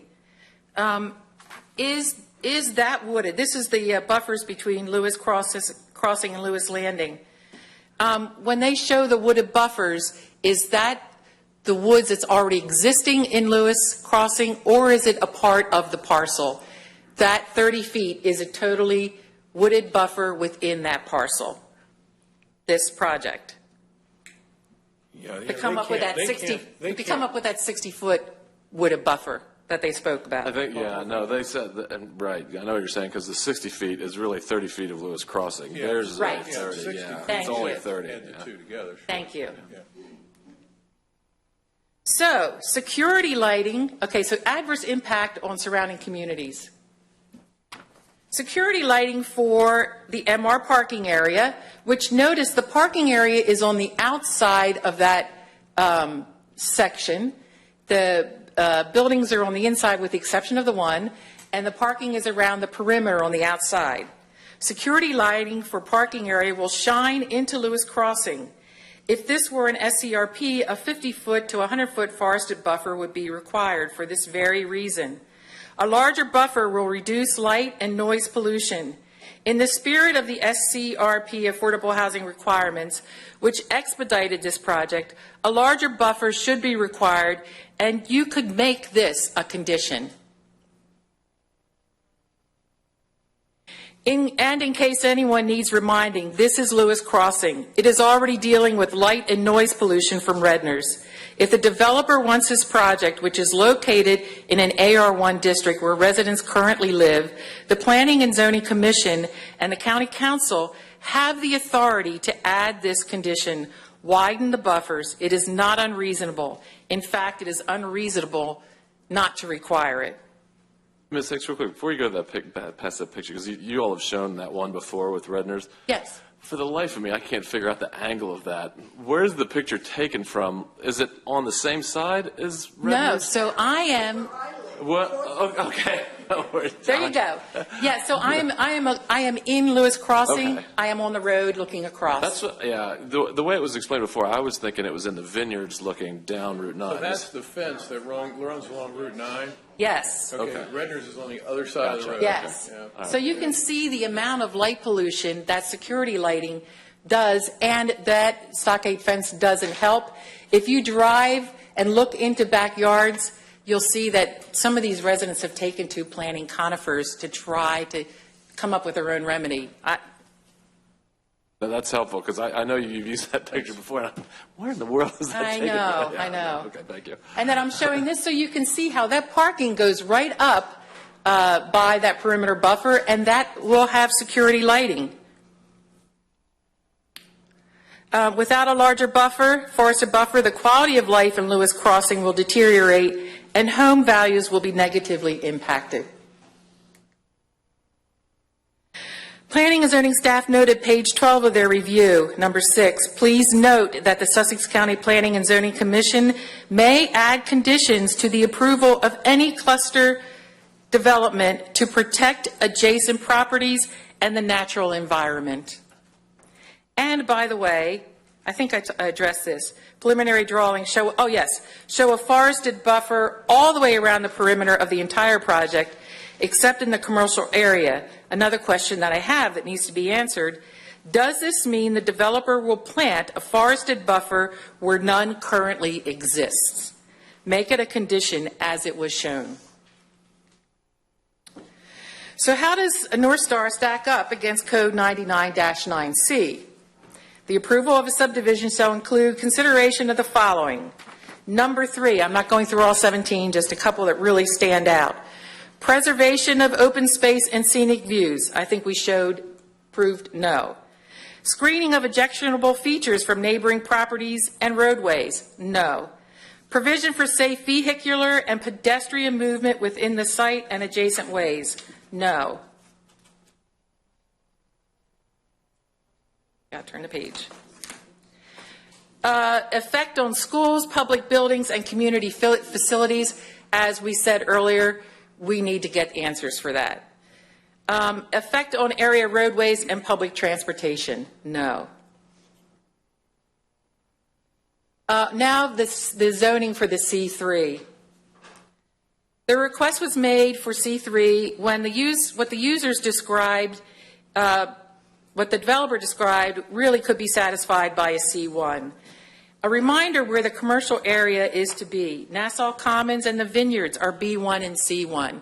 They don't need a C3. But just real quick, do you realize that C1 and B1 are closed districts? You can't get those anymore in Sussex County. I did not realize that. Yeah, so, because the issue with C1 would be that this is what happened at Vineyards. You can do by right 12 units an acre with no limit on commercial. So it was closed several years ago so that you couldn't get, we were losing all our commercial zoning because people were putting 12 units an acre by right on it. So you can't do that B1 either. That's why there was an overhaul of the commercial areas to come up with the C2, C3, C4, and then the different B business zonings. So what I would do, what I would recommend is the problem with the C3, thank you, by the way, I wasn't aware of that. Yeah. What I would do with the C3 is, in understanding it, it's for large-scale auto-oriented retail and service business along major arterial roads. But the other uses listed are warehousing, storage, manufacturing, and assembly. So, and I'll skip the next slide because it's C1, which apparently doesn't pertain. I think what needs to happen is that there be some limitation on what can happen in that commercial area, that it stays with retail, that it doesn't get into manufacturing or heavy storage or heavy use of equipment, the dust, the clutter, and the dirt. That it resembles more of what's in the area. And that I know you have the right to do. Actually, we don't. Oh. Once a change of zone is granted, it's granted based on what's allowed. We can't say, yeah, C3 except for this, this, and this.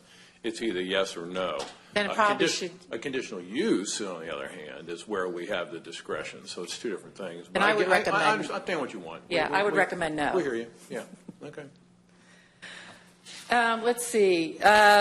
We know Beaver Dam, am I in the right? Yes, yes. We know the Beaver Dam Road and Lewis Georgetown Highway will be expanded in the next decade or two. What happens to buffers, what will happen to buffers and commercial parking when these roads get expanded? Because you can see they're right up against that roadway, whether it's the buffers or the parking for the commercial area, which now I'm saying you should probably deny. Okay, so process, design, and safety recommendations. Number 1, ask Northstar to resubmit the application as a residential plan community, RPC, as requested by P&Z staff. This will provide a holistic approach to the mixed-use community and increase the likelihood of having a superior design. Before you go on that, because I want to understand the logic behind that, because I understand part of it, because then we know, under what you had said, that the Willows part of it, the affordable housing, would be integrated into the whole thing and not standalone. Right. The issue is, though, it's all zoned AR right now, so they would still need a conditional use to get the Willows separate and apart from the RPC. And I guess my other thought is the RPC doesn't, and I know that you take issue with whether they satisfy the cluster design requirements of the cluster subdivision, but the RPC doesn't have any of that. I mean, all that's gutted out of it, so there's actually like less guardrails in place under an RPC than there are under the cluster design requirements. So what's the benefit of going the RPC route? If just so we can understand it a little bit. Yeah, the reason I believe they took this route is that doing it as a cluster subdivision and then you play those rules, highly increases the amount of density that you can put into that land. And then also that impacts everything else that we've talked about, whether it's schools, the infrastructure, I'll just call it the infrastructure. I guess I hear you on that. The thing is that the RPC allows you to keep the 2 unit per acre density, and play around with the lot sizes and everything without any open space requirements or really there's the stuff about design ingenuity, but it doesn't say what that is, and I almost just question whether that would put the commission in a worse spot of trying to be discretionary on what design ingenuity is versus having strict guidelines in a cluster subdivision. This is the planning and zoning staff Oh, I know, yeah. is recommending this as well. Yeah. I also think that there's a requirement, and I'm not an expert, I don't pretend to be, but I also know that there's a requirement when it comes to taking out the roadways and some Right, for other density, things that that's true. also affect Yeah. the density. Yeah. And so if I ran the numbers accurately, it probably would. Yeah.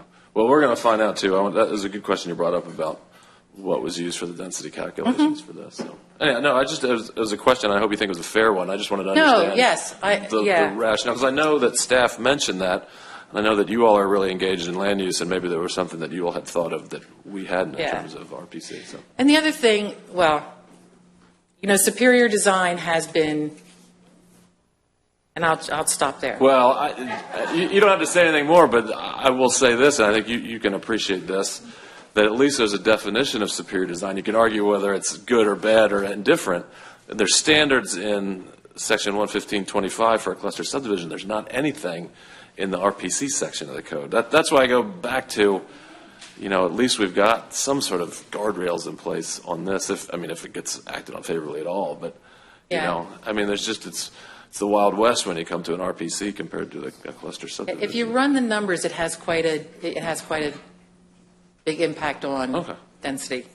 No, that's fair. That's why I asked. So. And yeah. Yeah, okay. Alternatively, if you don't do it as an RPC. Well, that's why I asked, because I know you had the other option. Expedite the MR application for the Willows at Northstar, but place the cluster subdivision and the C3 application into the regular queue. The remaining applications will be considered 14 to 17 months after the filing date of December 4th. In this way, the county avoids establishing a precedent where affordable housing that is not truly incorporated into the community can be used as a tactic to receive expedited consideration. And I want to say, I don't know that we've figured out affordable housing yet. I agree it's an issue. I agree we need to get it expedited. We need to take care of it. I'm not sure that we have all the answers yet. But we do agree, and that's why we're saying expedite it and then put the others back in the queue. Number 3, ensure Northstar meets standards for pedestrian and cyclist safety. The numerous safety challenges posed by Mulberry Knoll Extension and Beaver Dam Road have not been fully addressed.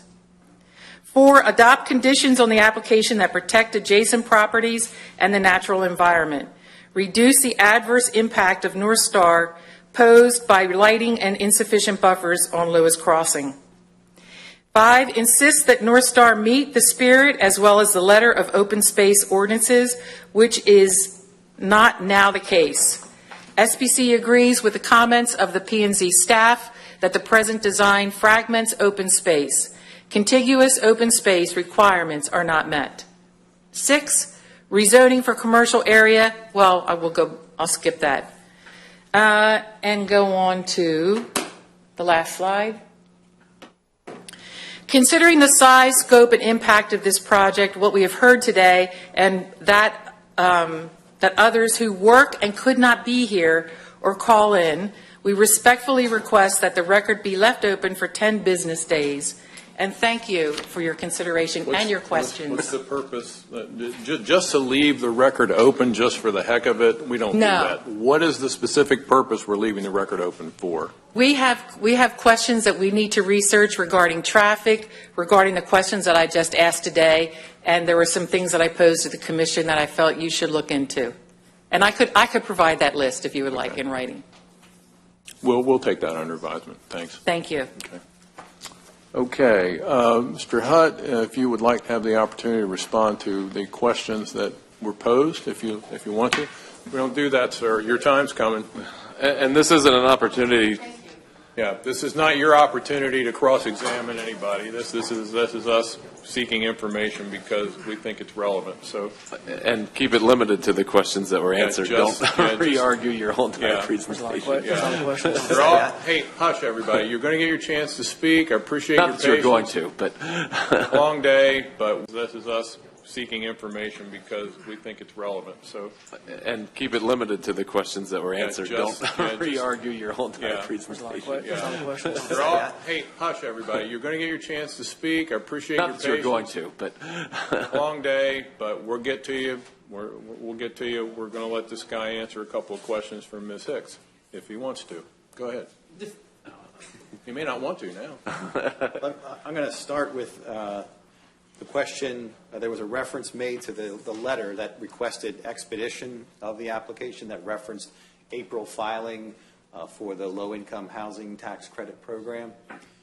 The Ingerman Group actually filed applications, and as I indicated at the beginning, the reason for expedition was because it's very difficult to qualify for those programs if you don't have the land use entitlements. And so have we missed that opportunity? I think that Mr. Holden can speak to that. But that is that's the reason for the expedition request. I don't know, Mr. Holden, if you want to add a little more color to that. Just give us your name again. So we David know Holden. Okay, go ahead. We did submit in April. And as I mentioned earlier, it's a statewide competitive process.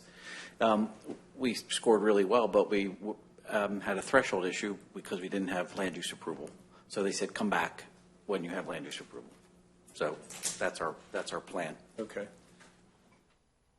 Which, again, just underscores the need to get this expedited because they're stuck. It's chicken or the egg. Yeah, I get it. All right. So I kind of asked you, but why the RPC versus? Why not the RPC? Why not the RPC? Excuse me. for many of the same reasons and the questions that you asked, and frankly, a lot of the concerns I don't think are any different if it's an RPC. As you know, I often have said this, I didn't say it today, but I have often said it, the zoning code's a toolbox of tools, and you could be C4, you could be RPC, you could be this group of applications. The word that was on the screen was a holistic, if it was an RPC, it'd be a holistic review by the Planning Commission. I think having 4 applications in front of the Planning Commission at the same time is a holistic review of those applications. And for instance, there was a number of references to concerns about, for instance, people on the south side of Beaver Dam Road, crossing Beaver Dam Road to get to the amenity center. How does that change with an RPC? It's the same concern. And so that holistic view is the same, whether it's 4 applications, 2 applications, 1 RPC application. And so that's the answer to that question.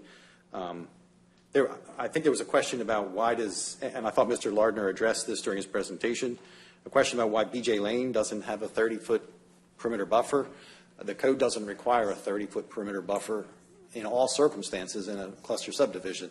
It talks about proximity to agricultural lands. It talks about proximity to another subdivision, to dwellings on another subdivision. But it doesn't require 30 feet everywhere. I agree. It's a matter of numbers. Along BJ Lane, it's 20 feet. That is what the plan and record shows. There's also a question about the forested buffer requirement that was referenced for the SCRP program. The SCRP program does not require a 50 or 100-foot forested buffer for a project. The SCRP program, and again, I thought this was covered, but maybe we didn't say it clearly, that 50 feet or 100 feet is a setback. It's not a buffer. It's a setback requirement, and if it is based on building height. And if you're 42 feet or below, your setback from the property line is 50 feet for the SCRP program. The SCRP program, in addition to expediting and giving density, also gives a height relief to those units. And that relief is to go to 50 feet. If you go to 50 feet, then the setback becomes 100 feet. But it's not a forested buffer. It's a setback requirement. Just going back to the BJ Lane question, just because I didn't go back through the record on it. But is that the same property where there's a letter of support for the application? In the, It is. So that property owner, I suppose, has seen the plan and doesn't have an objection to the 20-foot? And that is correct. If you read Mr. Jackson's letter, It stood out as a letter of support, I'll be honest. So that's when you scroll down the webpage, there was not a lot of those. Yes, I agree. But Mr. Jackson's letter indicates that the applicant's team met with him actually on multiple occasions. He has no objection to the project. He has multiple options were given to him with respect to BJ Lane, as to how to handle that and how best to give him access. And so, right, he saw the plans and he has no objection to that. I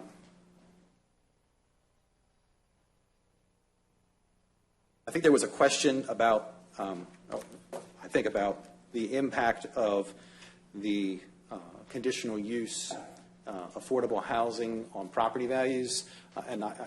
Frankly, we could ask Mr. Holden. He's done more affordable housing than probably anyone here. If there's any, I don't remember a question. I thought it was just a statement. It wasn't a question, so we're not. No, we're not going to.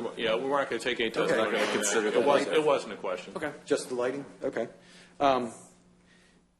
Any other question? The one was so. about I think that Mulberry. was it. No, it was about whether Mulberry and all that right away was counted towards the overall density because it's going to the state. So all the land that is not tidal wetlands or water bodies was accounted for in the acreages and determined the densities for both the commercial and everything else, because it is all part of the gross acreage, and the code allows all that to be included as a gross acreage. We would have netted out any tidal wetlands of the lake. So yes, it was included in the various densities and values like we should. Even when we do right-of-way dedications along the frontage roads, that's still included as all part of the calculations that we have in the past. That's the answer. All right. Thank you. You gentlemen, take a seat.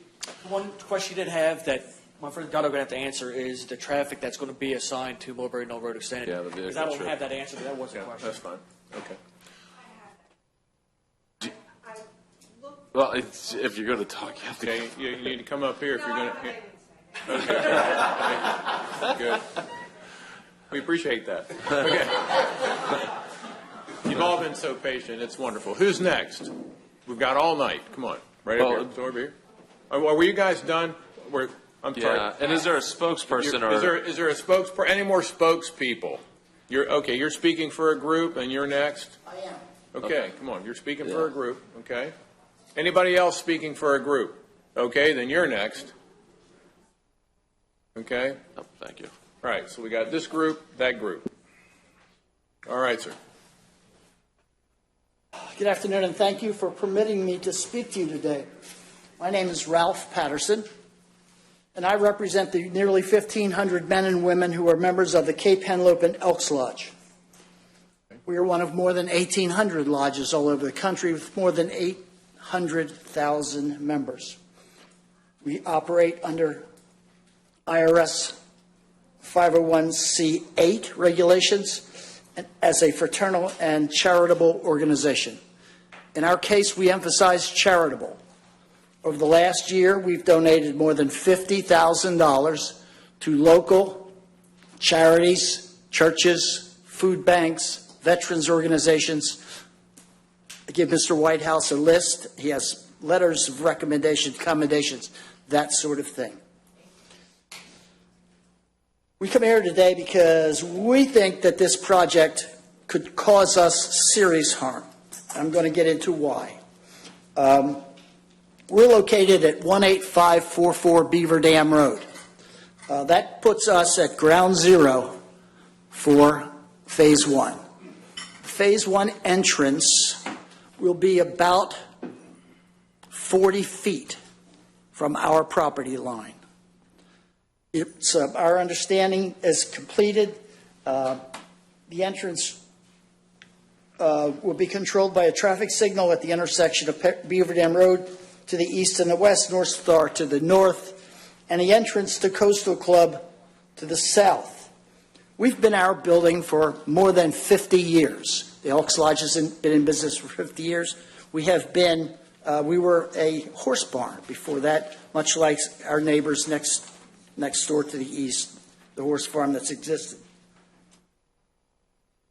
At present, the nearest traffic control device in our area is a three-way stop sign at Beaver Dam Road and Dairy Farm Road. During busy times, nearly every day, Traffic waiting to pass through that control device backs up to our property and to the property of our neighbors.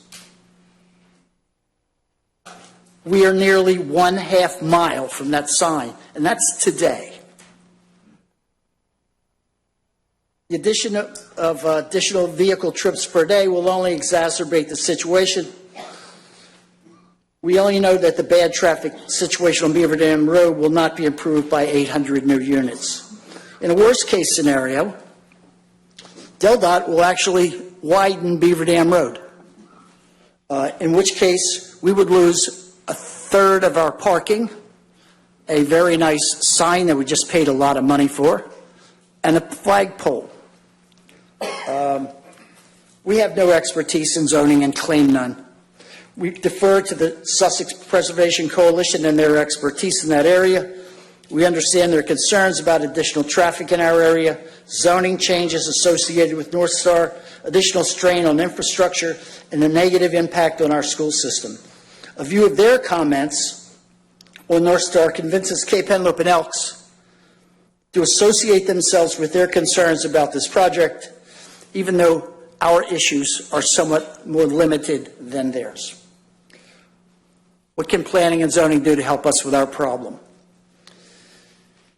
If built, we would like Northstar to provide a vegetated buffer between our property and theirs.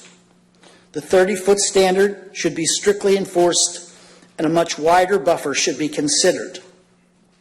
The existing natural buffer to our north should not be taken down.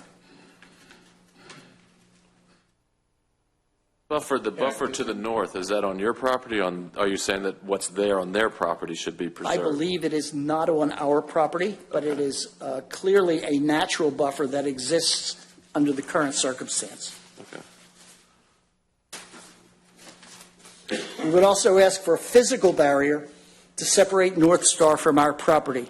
A privacy fence constructed and maintained by Northstar with a 6-foot height should be minimum, considered sufficient to screen our property from Northstar. We would like to work with the developer and DelDOT to ensure that if Beaver Dam is widened, our parking, flagpole, and electronic sign be preserved or relocated at Northstar's expenses. We'd like to be good neighbors. The Northstar development, if built, will present real problems for the Cape Henlopen Elks Lodge. We will work hard to address and to overcome these problems as visited upon us, because we have to. We have neither the assets nor the inclination to move elsewhere.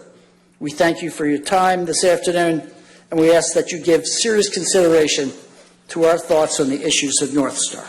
All right, sir. Thank you. Thank you. Okay. Yes, sir. Come on up.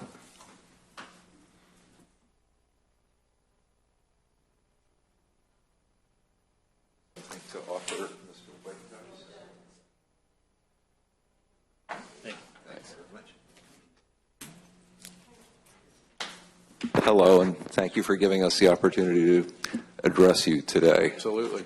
My name is Johannes Sayer. I live in the villages at Red Mill Pond. We're a common interest development of 524 homes at roughly at the northeast corner of Route 9 and Sweetbriar Road. So that's about 1.5 miles west of the proposed location for Northstar. I speak representing myself and some of my fellow residents of our community, several of whom are here today. I do not in any way represent our homeowners association or community corporation. We're just owners communicating with you today. Many of our residents are gravely concerned about the effects Northstar would have on our immediate neighborhood and the region. We've gathered 212 signatures from our residents on a petition expressing those concerns, which I just submitted to Mr. Whitehouse. I'm going to kind of walk through. I'm not going to read the petition text verbatim. We are residents of the villages at Red Mill Pond. We oppose the Northstar Development Project 2023-14 as currently proposed, which would be located a short distance east of our community. Our community would be directly affected by the 13,359 daily vehicle trips Northstar is projected to add to area roads. Traffic on Route 9 now regularly backs up west to Minos Conway Road from Five Points intersection on off-season weekdays outside of rush hour. Current plans to dualize Route 9 westward end at Sweetbriar Road, making that intersection a choke point we would have to transit to access our community. Area traffic is already often impassable as development would worsen that problem. Route 9 is the major emergency evacuation route westward from the Lewis area. Our community is in evacuation zones B and D. In an emergency, the additional traffic produced by this project would worsen congestion in the evacuation path, which can already be anticipated to be grave to impassable. Local emergency responder agencies already report that they're understaffed to keep pace with local population growth. The fact that retirees are a substantial proportion of new residents, and as senior citizens contribute a higher number of calls for service per person, compounds this problem. The population growth brought by the 852 residences proposed by the project can be anticipated to have a similar demographic mix and will further exacerbate the problem. The same problems exist with availability of health care for the same reasons and with the same expectation of future worsening and impacts from this project. Last, this project would add another projected 210 students to Cape Henlopen School District. That was a number we were working with, in a time when the district is already struggling to pay for infrastructure to support new student arrivals, which are currently increasing every year. Before property development projects are approved, particularly ones of the scale of Northstar, county government and all other stakeholders need to form and implement a practicable plan for limiting the population growth such projects introduce to stay within the limits of available natural and municipal resources. So that's the end of the petition. Mechanics, we checked the signatures against our community directory, and we removed duplicates and invalid names. So I realize it's not like a ballot petition, but we claim that all the names are valid. All right, sir. We thank you. Thank you very much. Indeed. Thank you. Okay, who's next? Yes, sir. Good evening. My name is Bill Polding. I live in Lewis Crossing, and for the sake of time, I just say I echo all the concerns that SPC put forward, and I just have a novice approach. I'm going to ask that the commission recommend to council that we put a moratorium on any amendments to the comprehensive land map. Everyone was talking about the TID and how DelDOT did all this forecasting, but anytime you modify or amend the comprehensive zoning map, then you're throwing that out the window. So I think that we should take that into consideration and appreciate your time. Thank you. Thank you. Okay, who's next? Come on, yes, ma'am.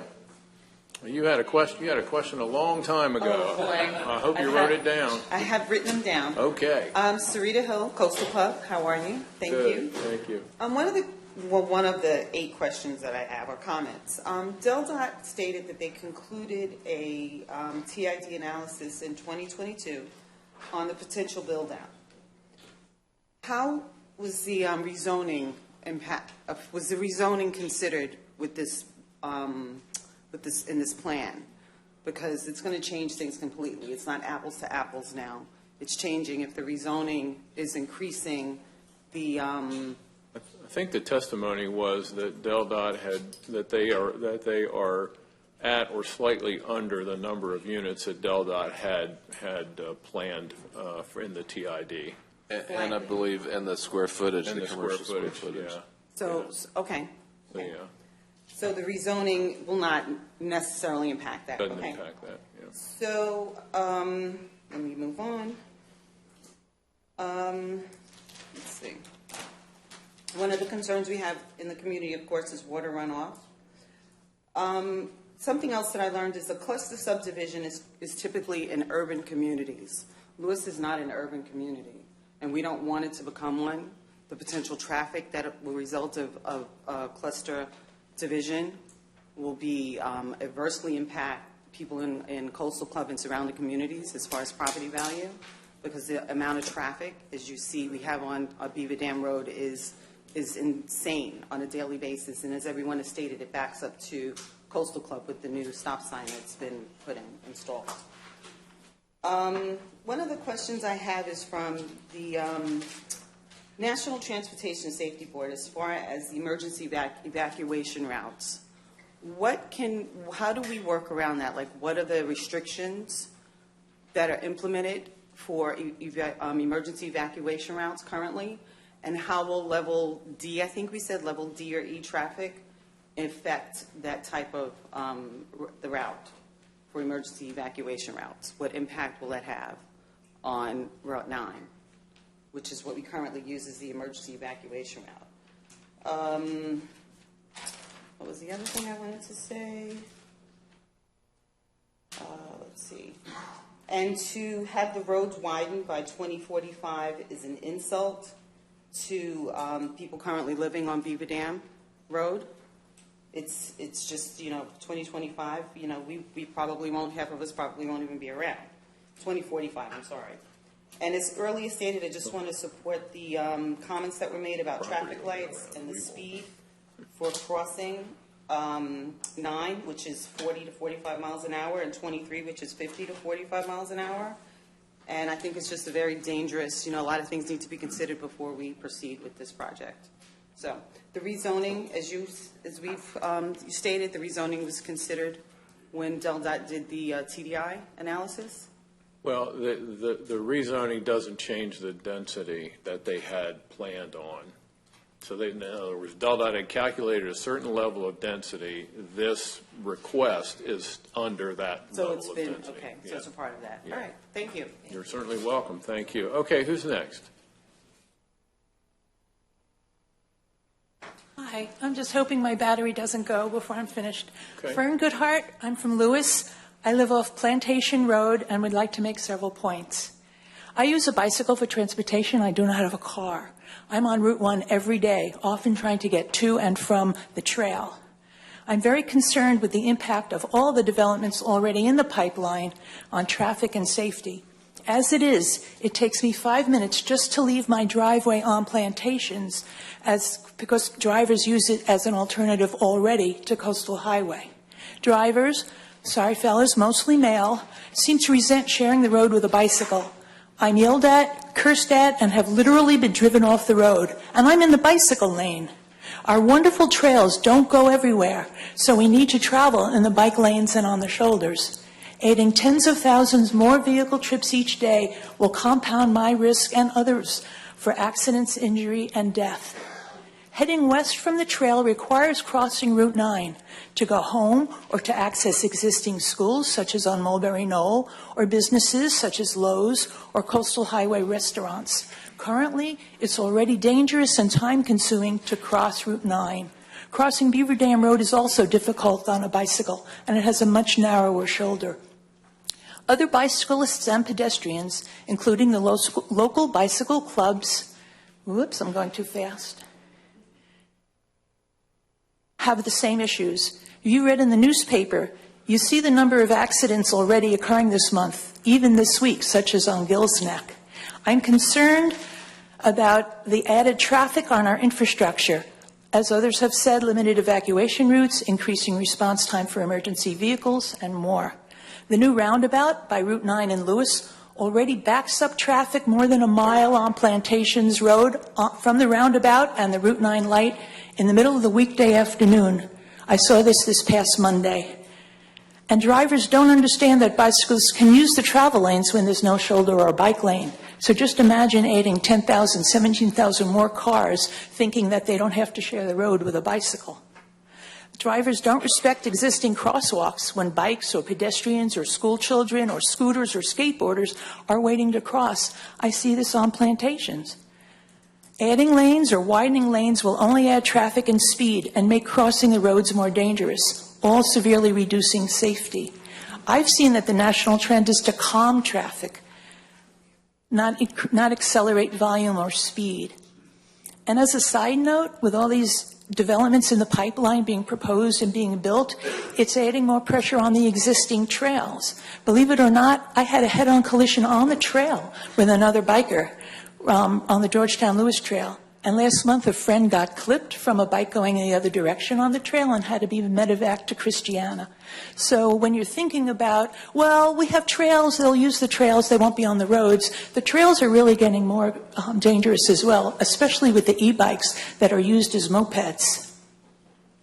So please consider that as you're considering a residential density.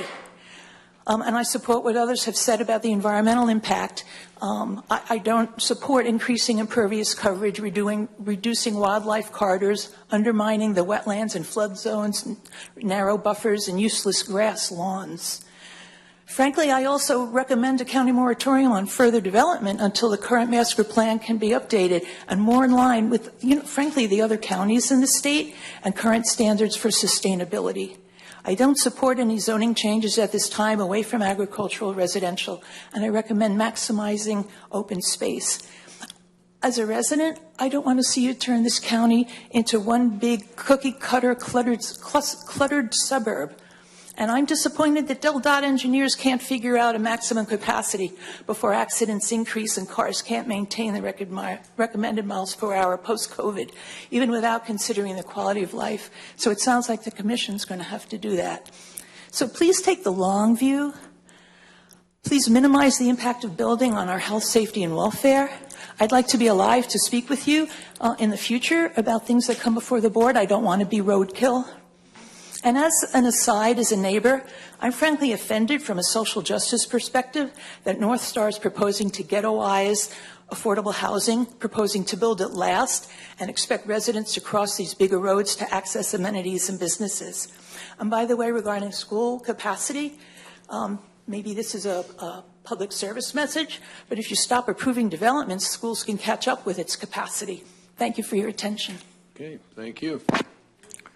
Okay, who's next? Okay, let's go.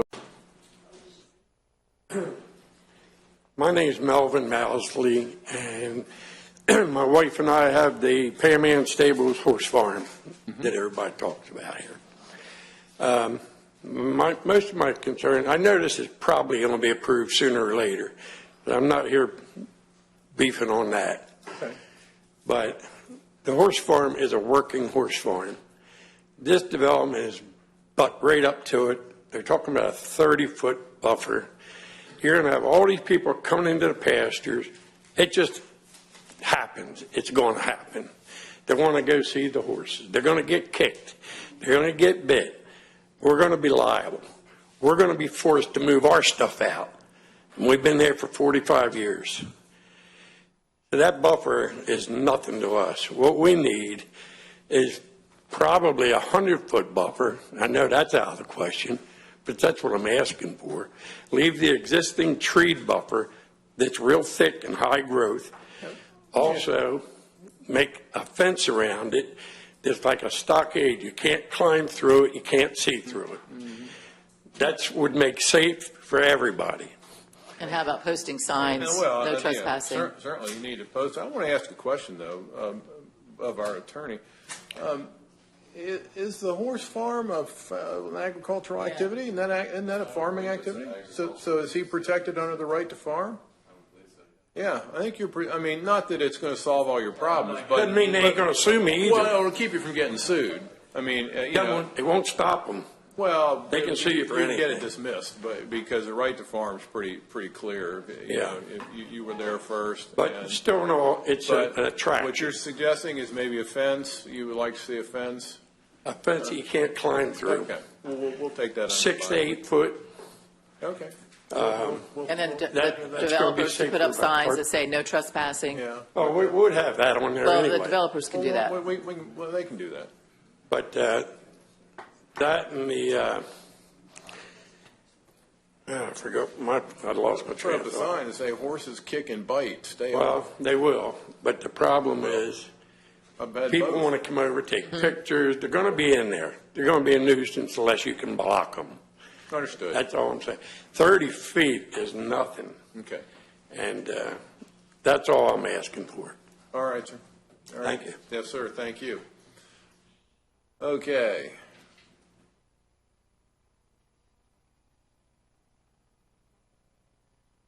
Good afternoon, everybody. Thank you for allowing me this opportunity to speak on behalf of me and my family who would be impacted by this development. And your name is? My name is David Selby. Okay. We have property in Jimtown, which is now being considered 285A, but it's Jimtown Road. Yep. and that is right there where this property will run right into this property. And the concern that I'm having, first of all, I think that the council should just take into consideration the amount of people who are opposed, not of the development, but pretty much of the impact that it's going to have negatively. I'm not opposed to developing. I'm a builder, okay? And I think it's a good thing that there are certain set-asides for affordable housing, but I also understand that is required also based on the magnitude of this development. So don't be fooled that they're doing the disadvantaged a favor. As you already know, they have to do that. Now, with that being said, I would also request that the council, if they do impose some type of traffic evaluation due to the increased amount and the volume of people that would be traveling those roads, to also incorporate some study on Jimtown Road, because that is the main cut through, not the new development. People are going to cut through Jimtown Road to access Plantation Road, and that's going to be a shortcut to get to the beach or wherever they see fit to go.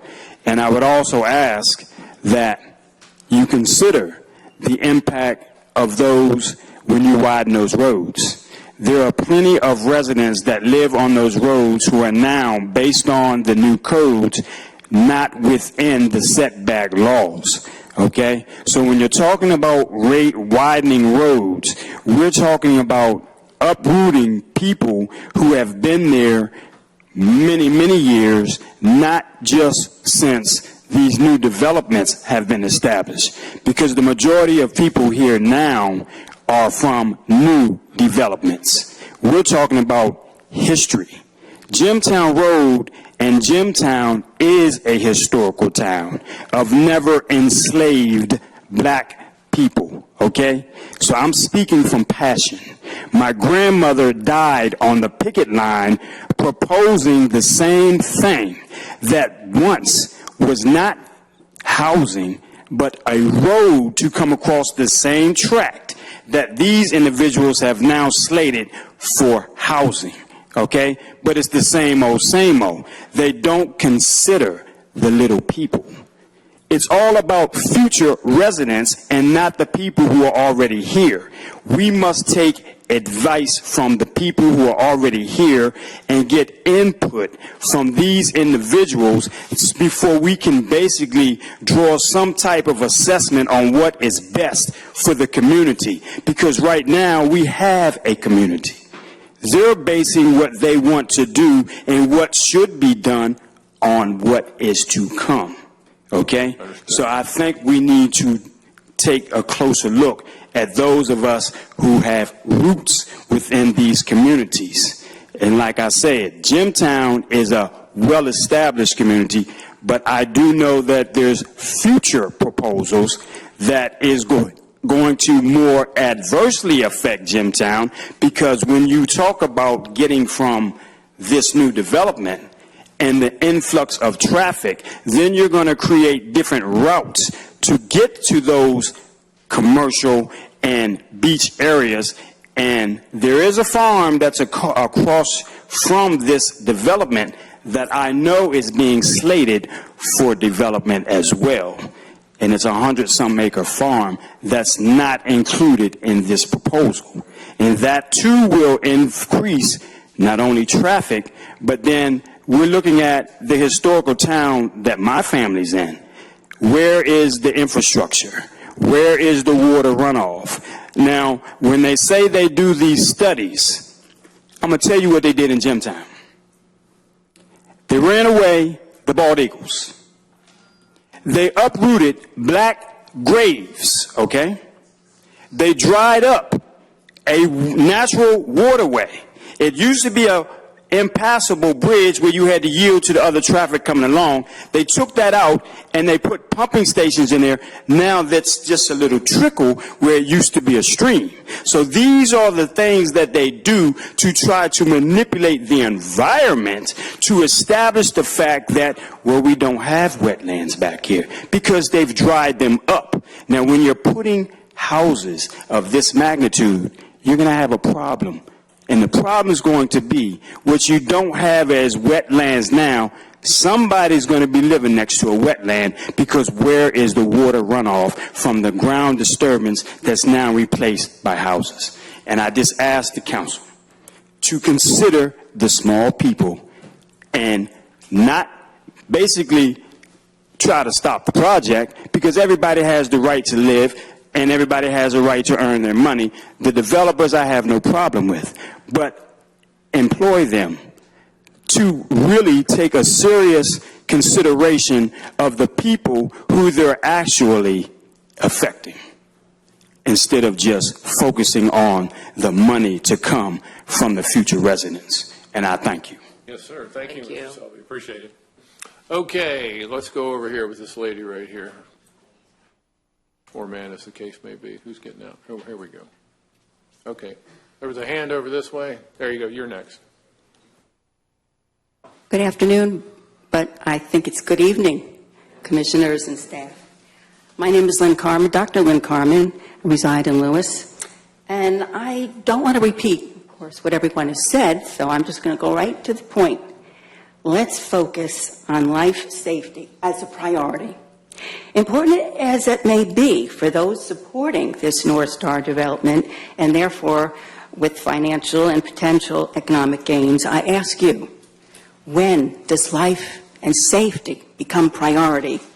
If you, or any of you need an ambulance or an immediate medical response, but the sheer volume of traffic impedes the arrival of that help, I ask you, when will life safety be the priority?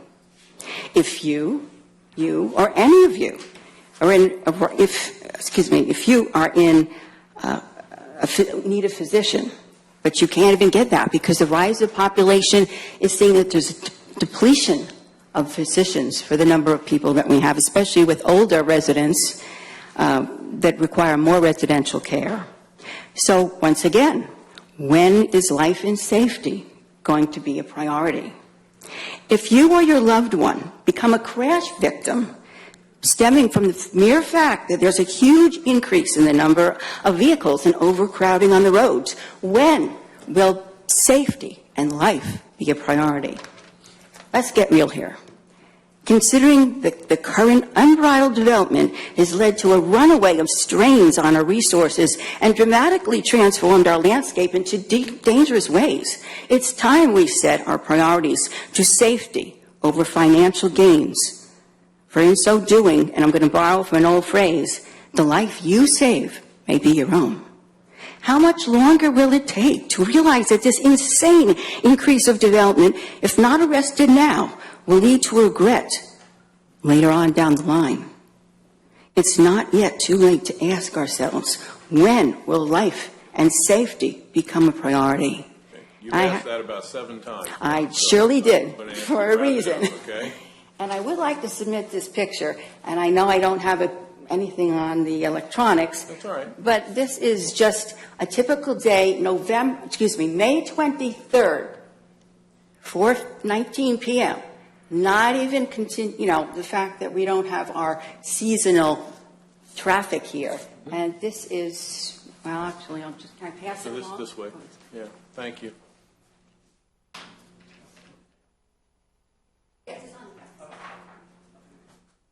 That's it, then. All right. I appreciate it. Thank you. Yes, ma'am. Thank you. Okay. Yes, ma'am.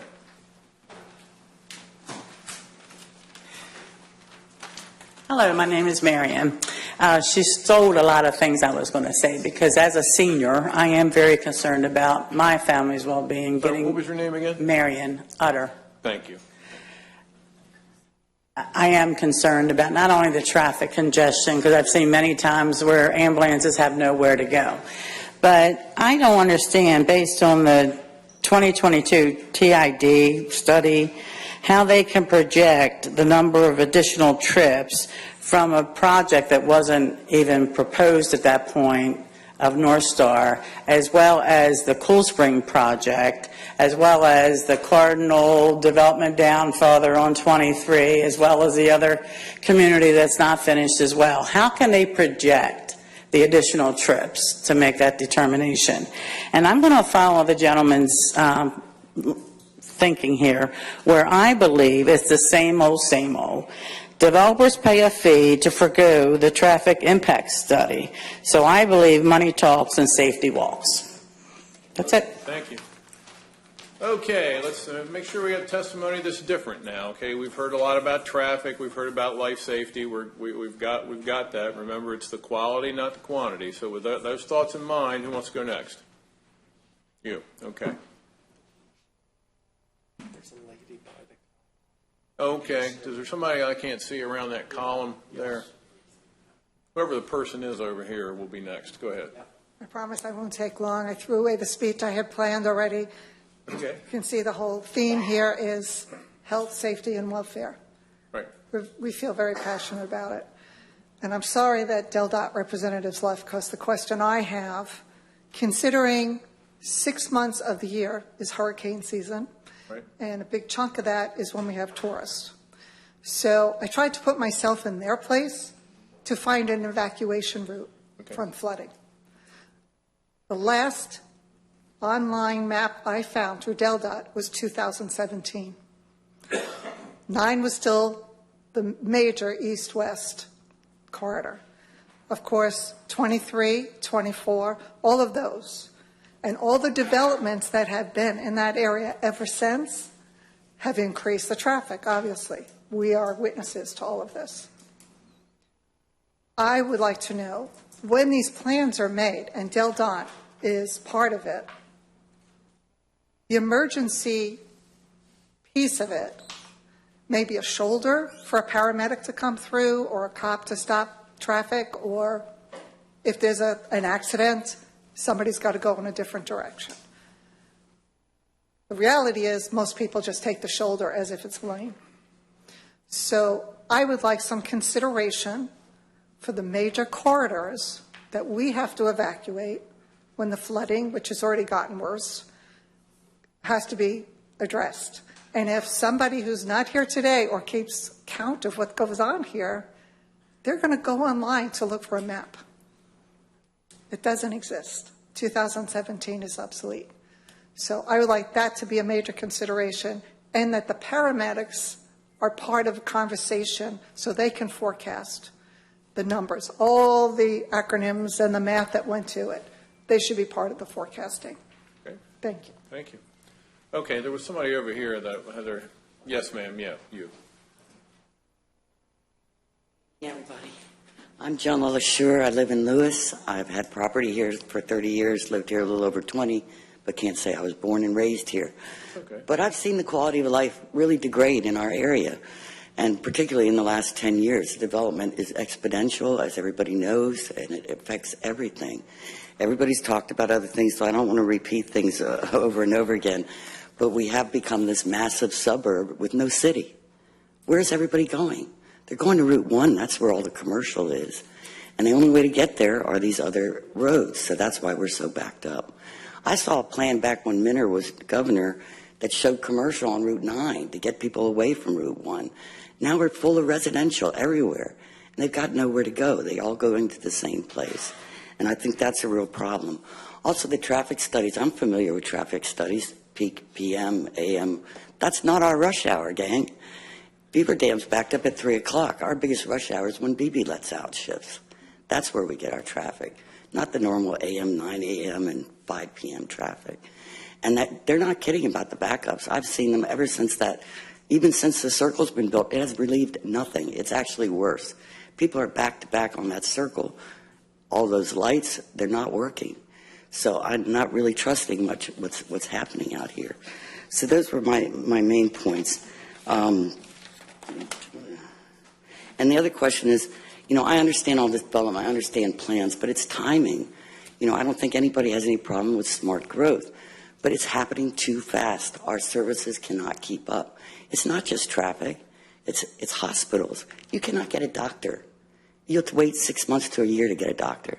Try to get a vet for your pet. Sorry, not taking anymore. Try to get a haircut. You can't get any services. There are too many people. So something has to stop.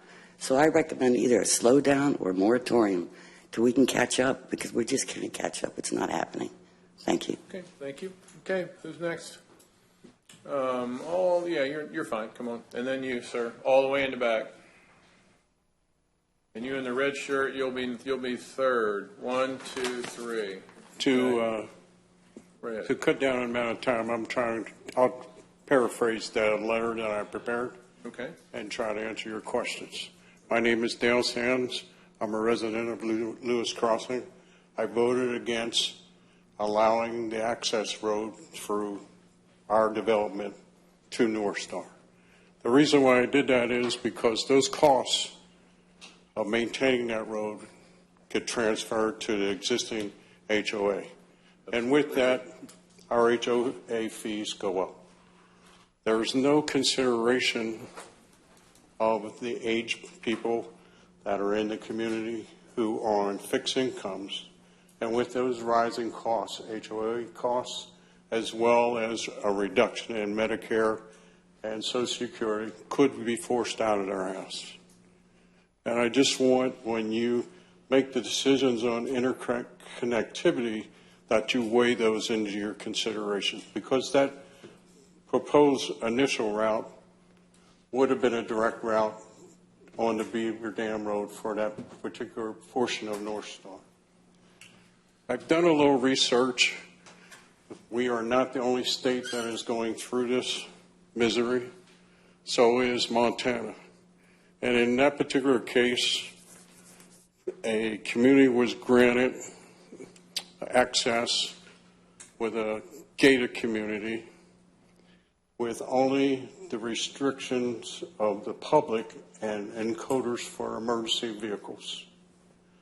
The problem with that, the codes for gated communities in that area, that county or portion of Montana were non-existent.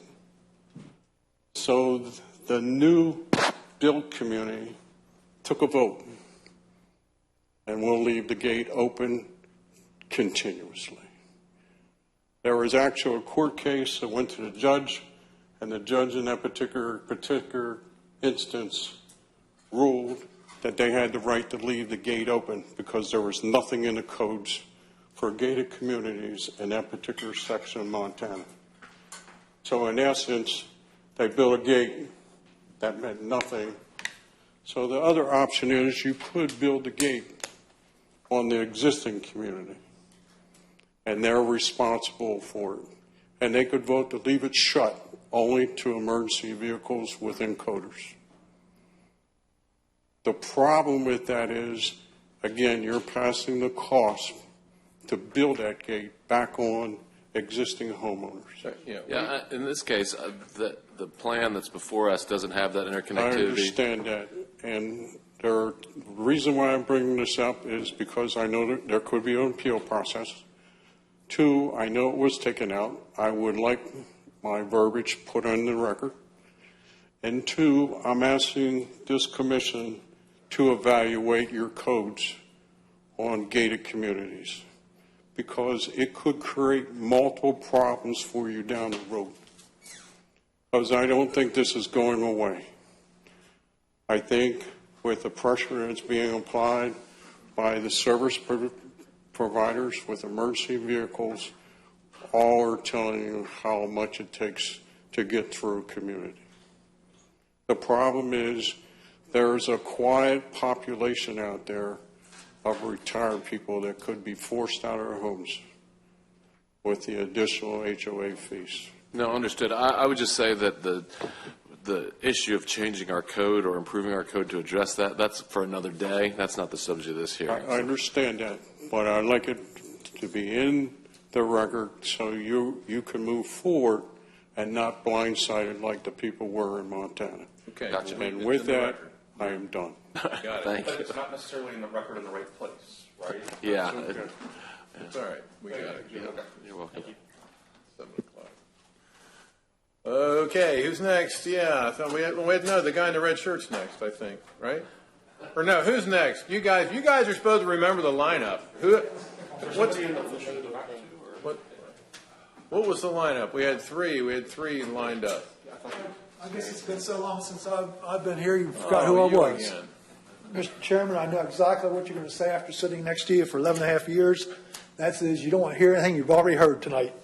So I'm going to tell you something that you haven't heard Tell me tonight. something different? Okay. I'm going to tell you something different. Some of you, Yeah, start with your I'll start with my name. I'm trying to keep that off the record. No. My name's Michael Johnson. Okay. I live at 31434 Waters Way in Lewis, Delaware. Those of you who don't And know, I am a natural Mr. Johnson citizen. used to serve on our commission, served for 11 and a half years, very honorably and ably, and we've missed him terribly. And Go I ahead. feel sorry for you, Scott, because I had to sit right where you were for 11 and a half years.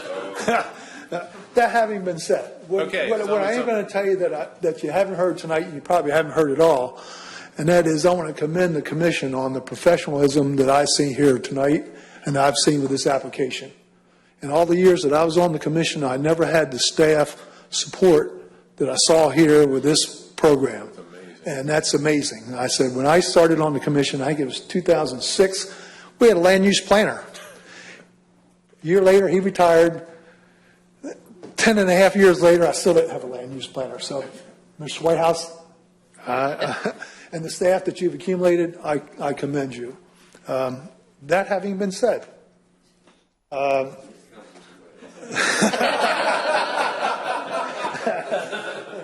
I have concerns about, I have a couple concerns, that's why I'm here. The concern I don't have is about the property being developed as a residential community. I mean, that's to be expected, anywhere you see a pile of dirt that you can build a house on, they're going to try to.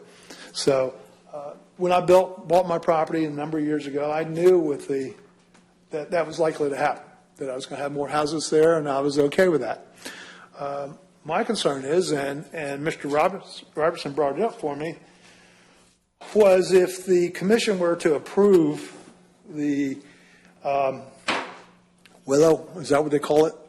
Willow? The affordable, what they're calling affordable housing?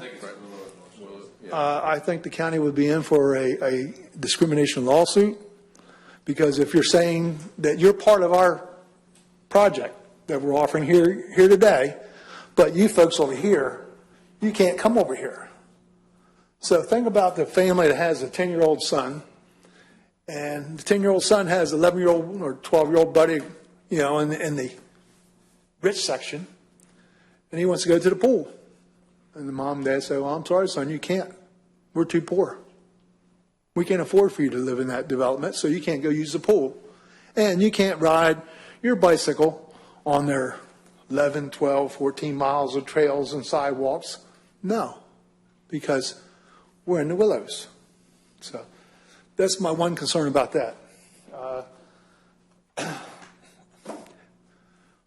And Mr. Chairman, your memory is probably better than mine, but I remember when I was on the commission, there was a piece of property that was actually owned by the State Housing Authority. That was, I believe, it might have been on 23. That they decided it was property they didn't need. I think that's probably now part of Lewis Crossing, if someone was able to check that. So there was housing that was available that could have been used, that the state basically, let go. Okay. My concern about the commercial part on Route 9 is I don't know what about the big elephant across the road. What's going on Route 9 in Nassau Vineyards? I know now we got a nice grocery store, which I like. They got some new businesses that are coming along. Going to have a credit union there. Going to have a restaurant, I believe, and physical therapy, all of which I could use. Maybe not the restaurant, but the rest of it I could use. Anyhow, what else is going to be there? I mean, in the years I was on the commission, they kept coming back to us with changes. With this, this section we're going to do this section we're going to do that. There was going to be a hotel. There was going to be an outdoor amphitheater. There was going to be all kinds of things. I don't know if they're still going to be there or if they're just going to start continuing to stuff more houses and more apartments in there. The other reason why I'm concerned about Route 9 and the commercial is that as you ride down Route 9, which I travel 5 days a week going to work, now that my office is in Georgetown and I live in Lewis, that's my fault. But all I see are little spots of commercial. You got a little bit here and at 5 Points. We're been doing a good job of pushing out the historically black community out of there and turning it into a warehouse for HVAC, hardware store, drywall, all kinds of things other than housing. So there really is a need for workforce housing is what you call it. But what I'm hearing is affordable housing. You know, workforce housing, if you have a nurse who's making decent money, they probably wouldn't qualify under their guidelines where they're talking about $28,000 to $68,000. So maybe we need to rethink what that project really is going to be. But there definitely is a need in this community now, always has been. And it's gotten even worse. So, but as you travel down Route 9, you know, first thing you do is, you come into the cow barn and, we got the ice cream. That's great. But a little bit further down the road, you got the Habitat for Humanity store. Crossing that, you got another, it's not the Elks, it's one of those clubs. But then you got a contractor, you got real estate, you got a gunsmith. So you got a nice little commercial section there. Then you ride along, you got a little more agriculture for a while. Then you get to Cool Springs, got a nice little Dollar General store and a beautiful medical complex that I hope gets fully staffed and fully utilized. Then you get to Harbison. Harbison's a mess. And the reason why DelDOT's talking about expanding the road to 4 lanes to Harbison is because they don't want to deal with the cemetery. They want to just stop there at Harbison, and all of a sudden the 4 lanes are going to go back to 2 and have another cluster.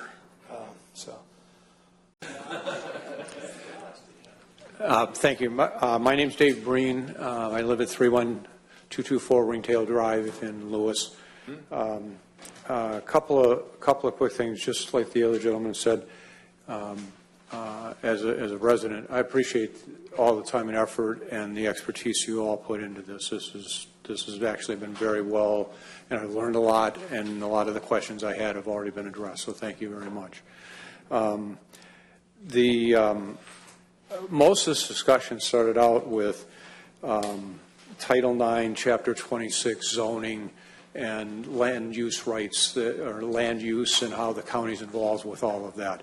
And that always comes up because that is where the developer or the landowner starts out from, and that's obviously the appropriate place to start from.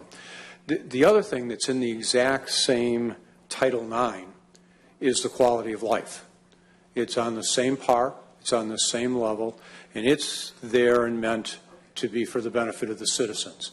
And all I ask is that the Commission and the County Council maybe shift the paradigm a little bit, that those things coexist. They're not mutually exclusive, and one doesn't supersede the other.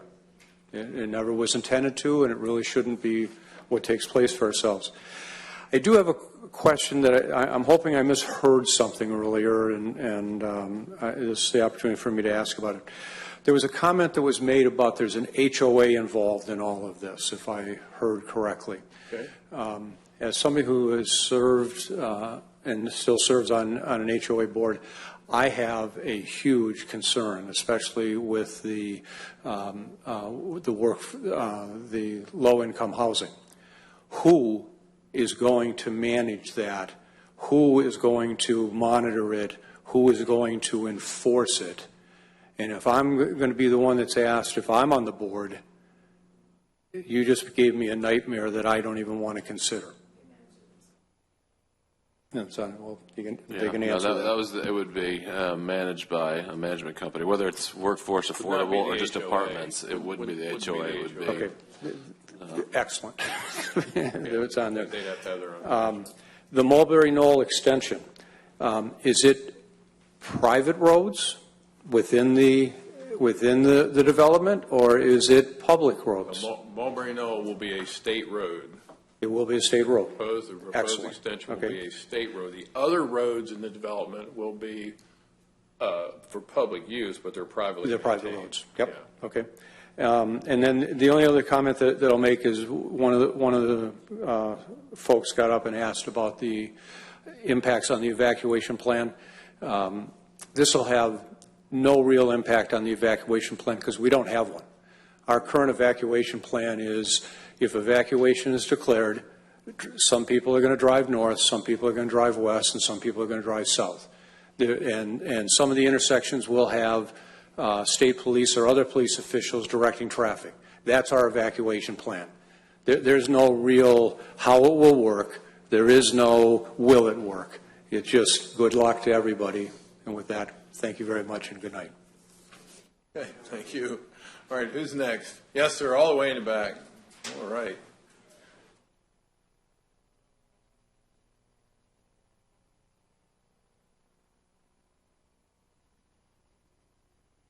Good evening. My name is Matthew Bahowski. I live at Coastal Club. I just want to say I've been here since 1 o'clock. So have we. I know all you have, but, you know, I just want to celebrate that. Okay. Join the club. I moved here about 4 years ago. I'm from New York. I was a little hesitant whether I was going to come tonight and voice my opinion because, you know, I'm not a local. I didn't grow up here. But I see a lot of things that I left that are starting to develop here. One of the things, you know, we talk about traffic. Traffic will take a toll on your life. It's definitely a quality of life thing that we overlook, and we think it's not a big deal. But coming from New York, I fled traffic, and that was one of the appeals that I loved about here. Even when people say, "Oh, you see one on the weekends, on the Saturday," I'm like, "You have no clue what traffic is," but you will get it. And watching this presentation here, I actually loved it. Like the Northstar, how it's set up, I would consider buying a home. But the way I look at it right now, it's like I'm having a wedding. I invited 150 people. 50 people said they're not showing up. And then the day of, 50 people showing up. I don't have chairs for you. I don't have food for you. You know what I mean? You suck the joy and you suck the life out of everything, which it could have been good if we adequately prepared for it prior. And I think that's something you really need to understand is you have to adequately prepare for these things prior before you do it. Because once you do it, once you pull the trigger, then no taking it back. And then you got to move around and do everything, you know, according to that. Again, I live in Coastal Club. I definitely see where people made the points of the traffic that's building up now ever since that stop sign. That's 100% accurate. I've seen that. Also, at Coastal Club, we only have one way in and one way out. And there's like 700 homes. So our entrance would be facing another main entrance. So, you know, you don't have just the residents, you have contractors, you have landscapers, you have home improvement guys. When you have these turn and burn communities, when they build these communities, and anyone can attest here, we have problems with our home, we have leaks and all these other things. We have to call new people, new contractors. All these people, aside from residents, they're all coming in and out of the community as well. So, again, I'm just giving you my, you know, opinion of like, you know, once you go down this road, you know, and you okay this, and then just to go again now to fix it, you know, there's nothing wrong with saying, you know what, let's just slow it down a little bit. Again, I like that community. I think it's great. I would consider moving there. I would. But looking at the reality of everything that's built up around, eventually it's like you just don't have the room anymore, you know, and you got to figure it out. So I thank you very much. Thank you. Thank you. And you certainly don't need to be a local to come. You live and pay taxes here? Yeah. All right, then. You're welcome here anytime you want to come. Thank you. Okay, who's next? Yes, ma'am, right over here. Speaking for the trees. Right. Hello, I'm Judy Rose Seibert. I live in Lewis along Route 24. And first of all, I would, although repeating what others have said, thank you for your service to the county.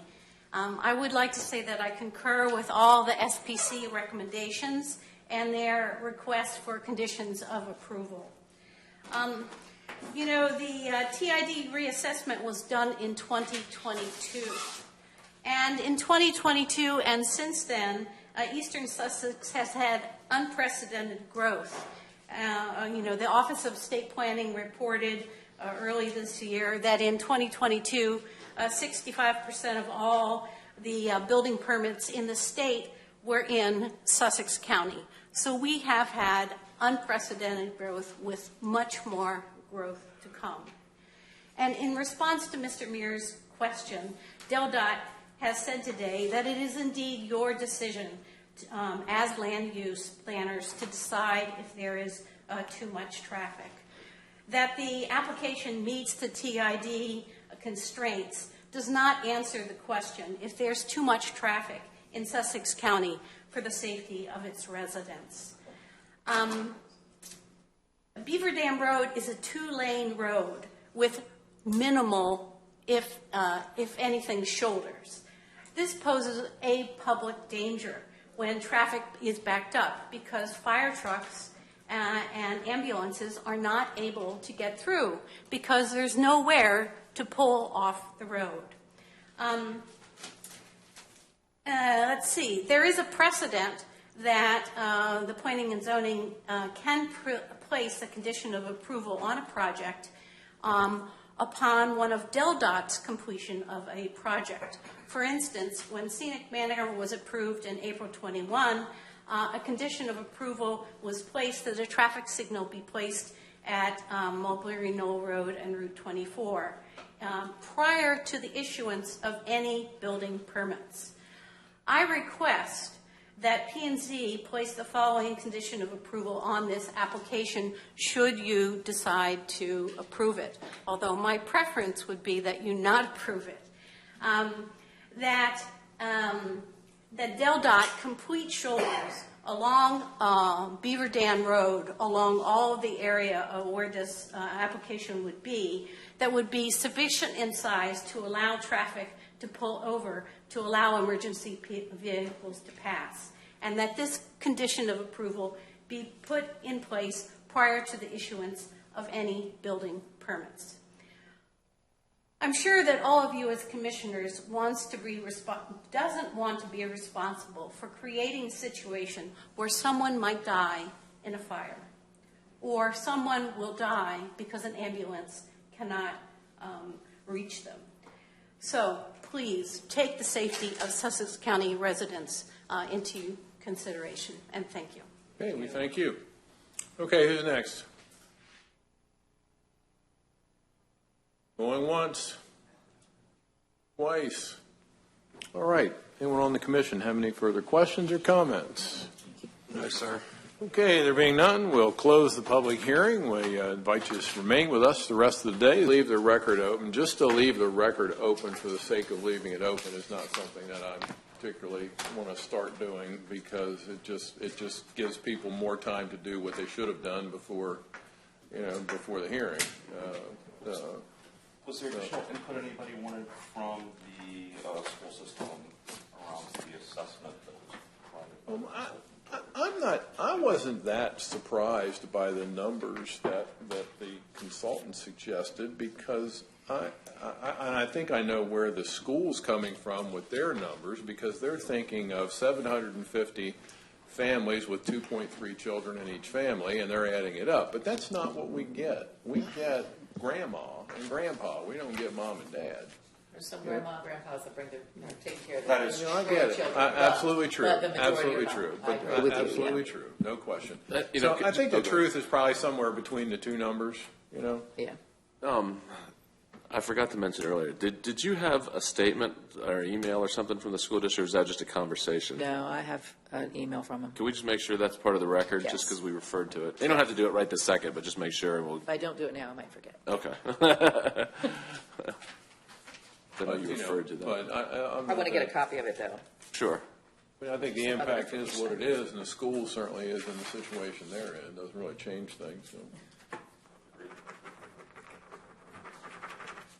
I don't know that, aside from concerns about traffic in particular, are not going to change. If we, do we want a motion to defer? Please don't try to wing a decision on this one way or another tonight. I think what we're trying to do right now is Yeah, heart attack.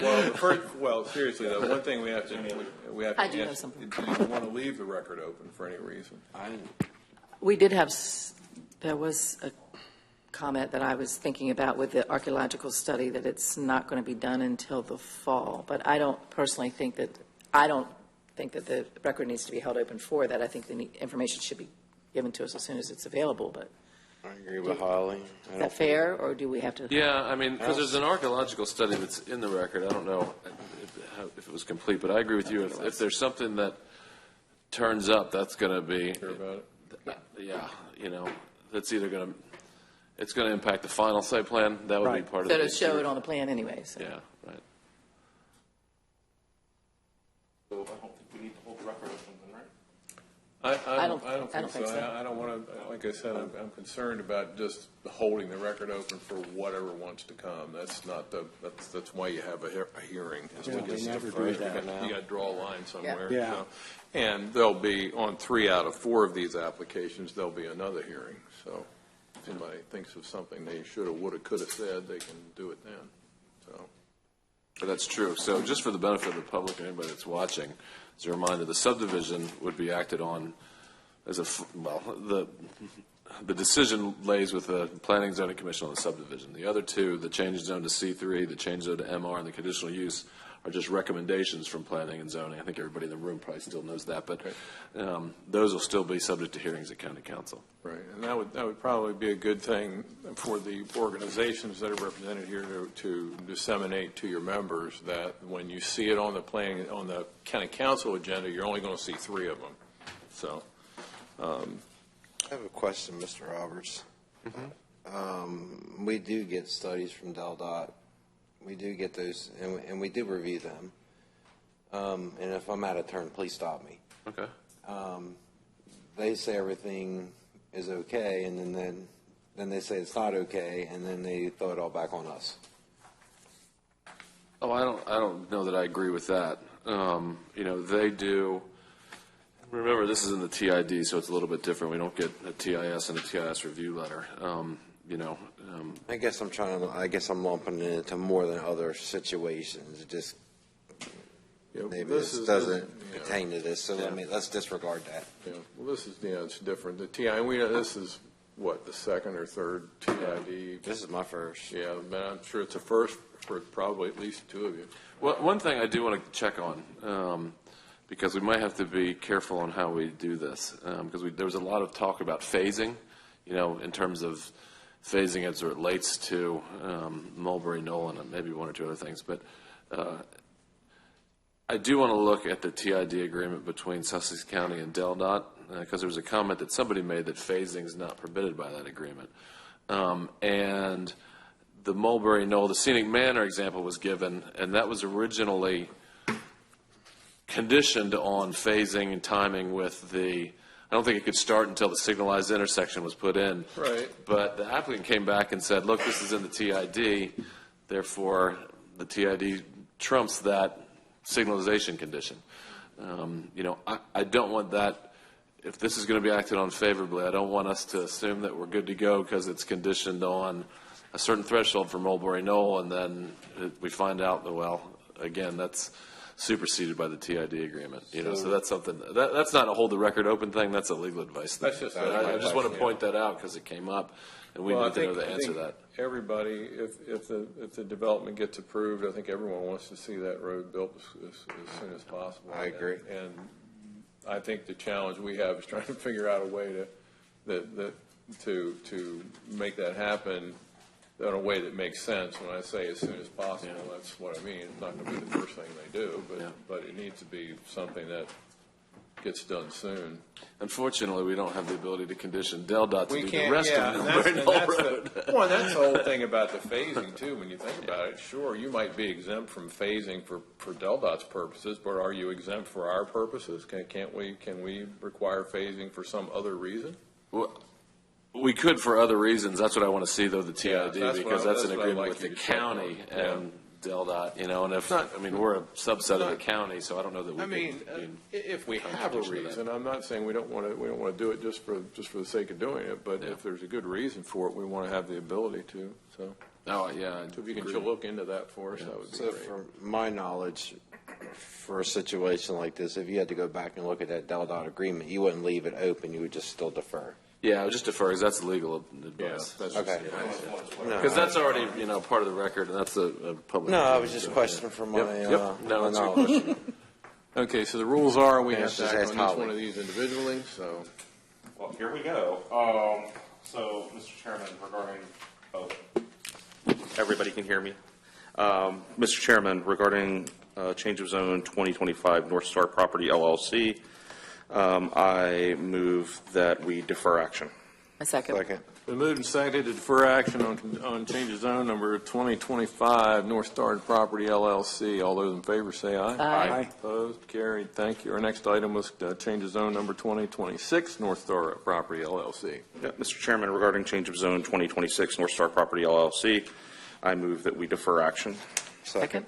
It's moved and seconded to defer action on change of zone number 2026 Northstar Property LLC. All those in favor say aye. Aye. Opposed? Carried. Thank you. Next item was subdivision 2023-14 Northstar Property LLC. Mr. Chairman, regarding 2023-14 Northstar Property LLC, I move that we defer action. Second.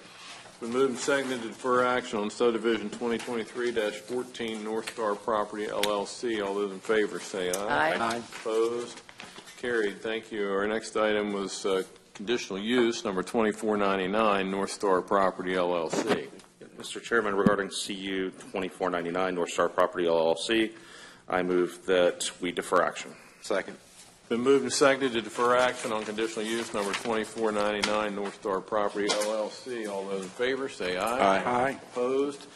Carried. Thank you. All right, ladies and Mr. gentlemen. Chairman, if we just, one more conversation on this, Yes. timing-wise. So Yes.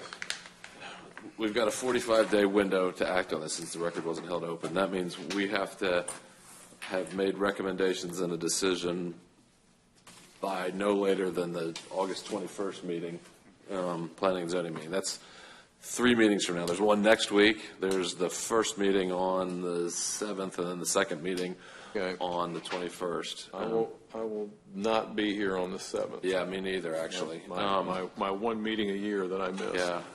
We just need to shut it down. Yeah, right. Well, do you all want to put it back on next? Do we have the agenda for the meeting for the 14th?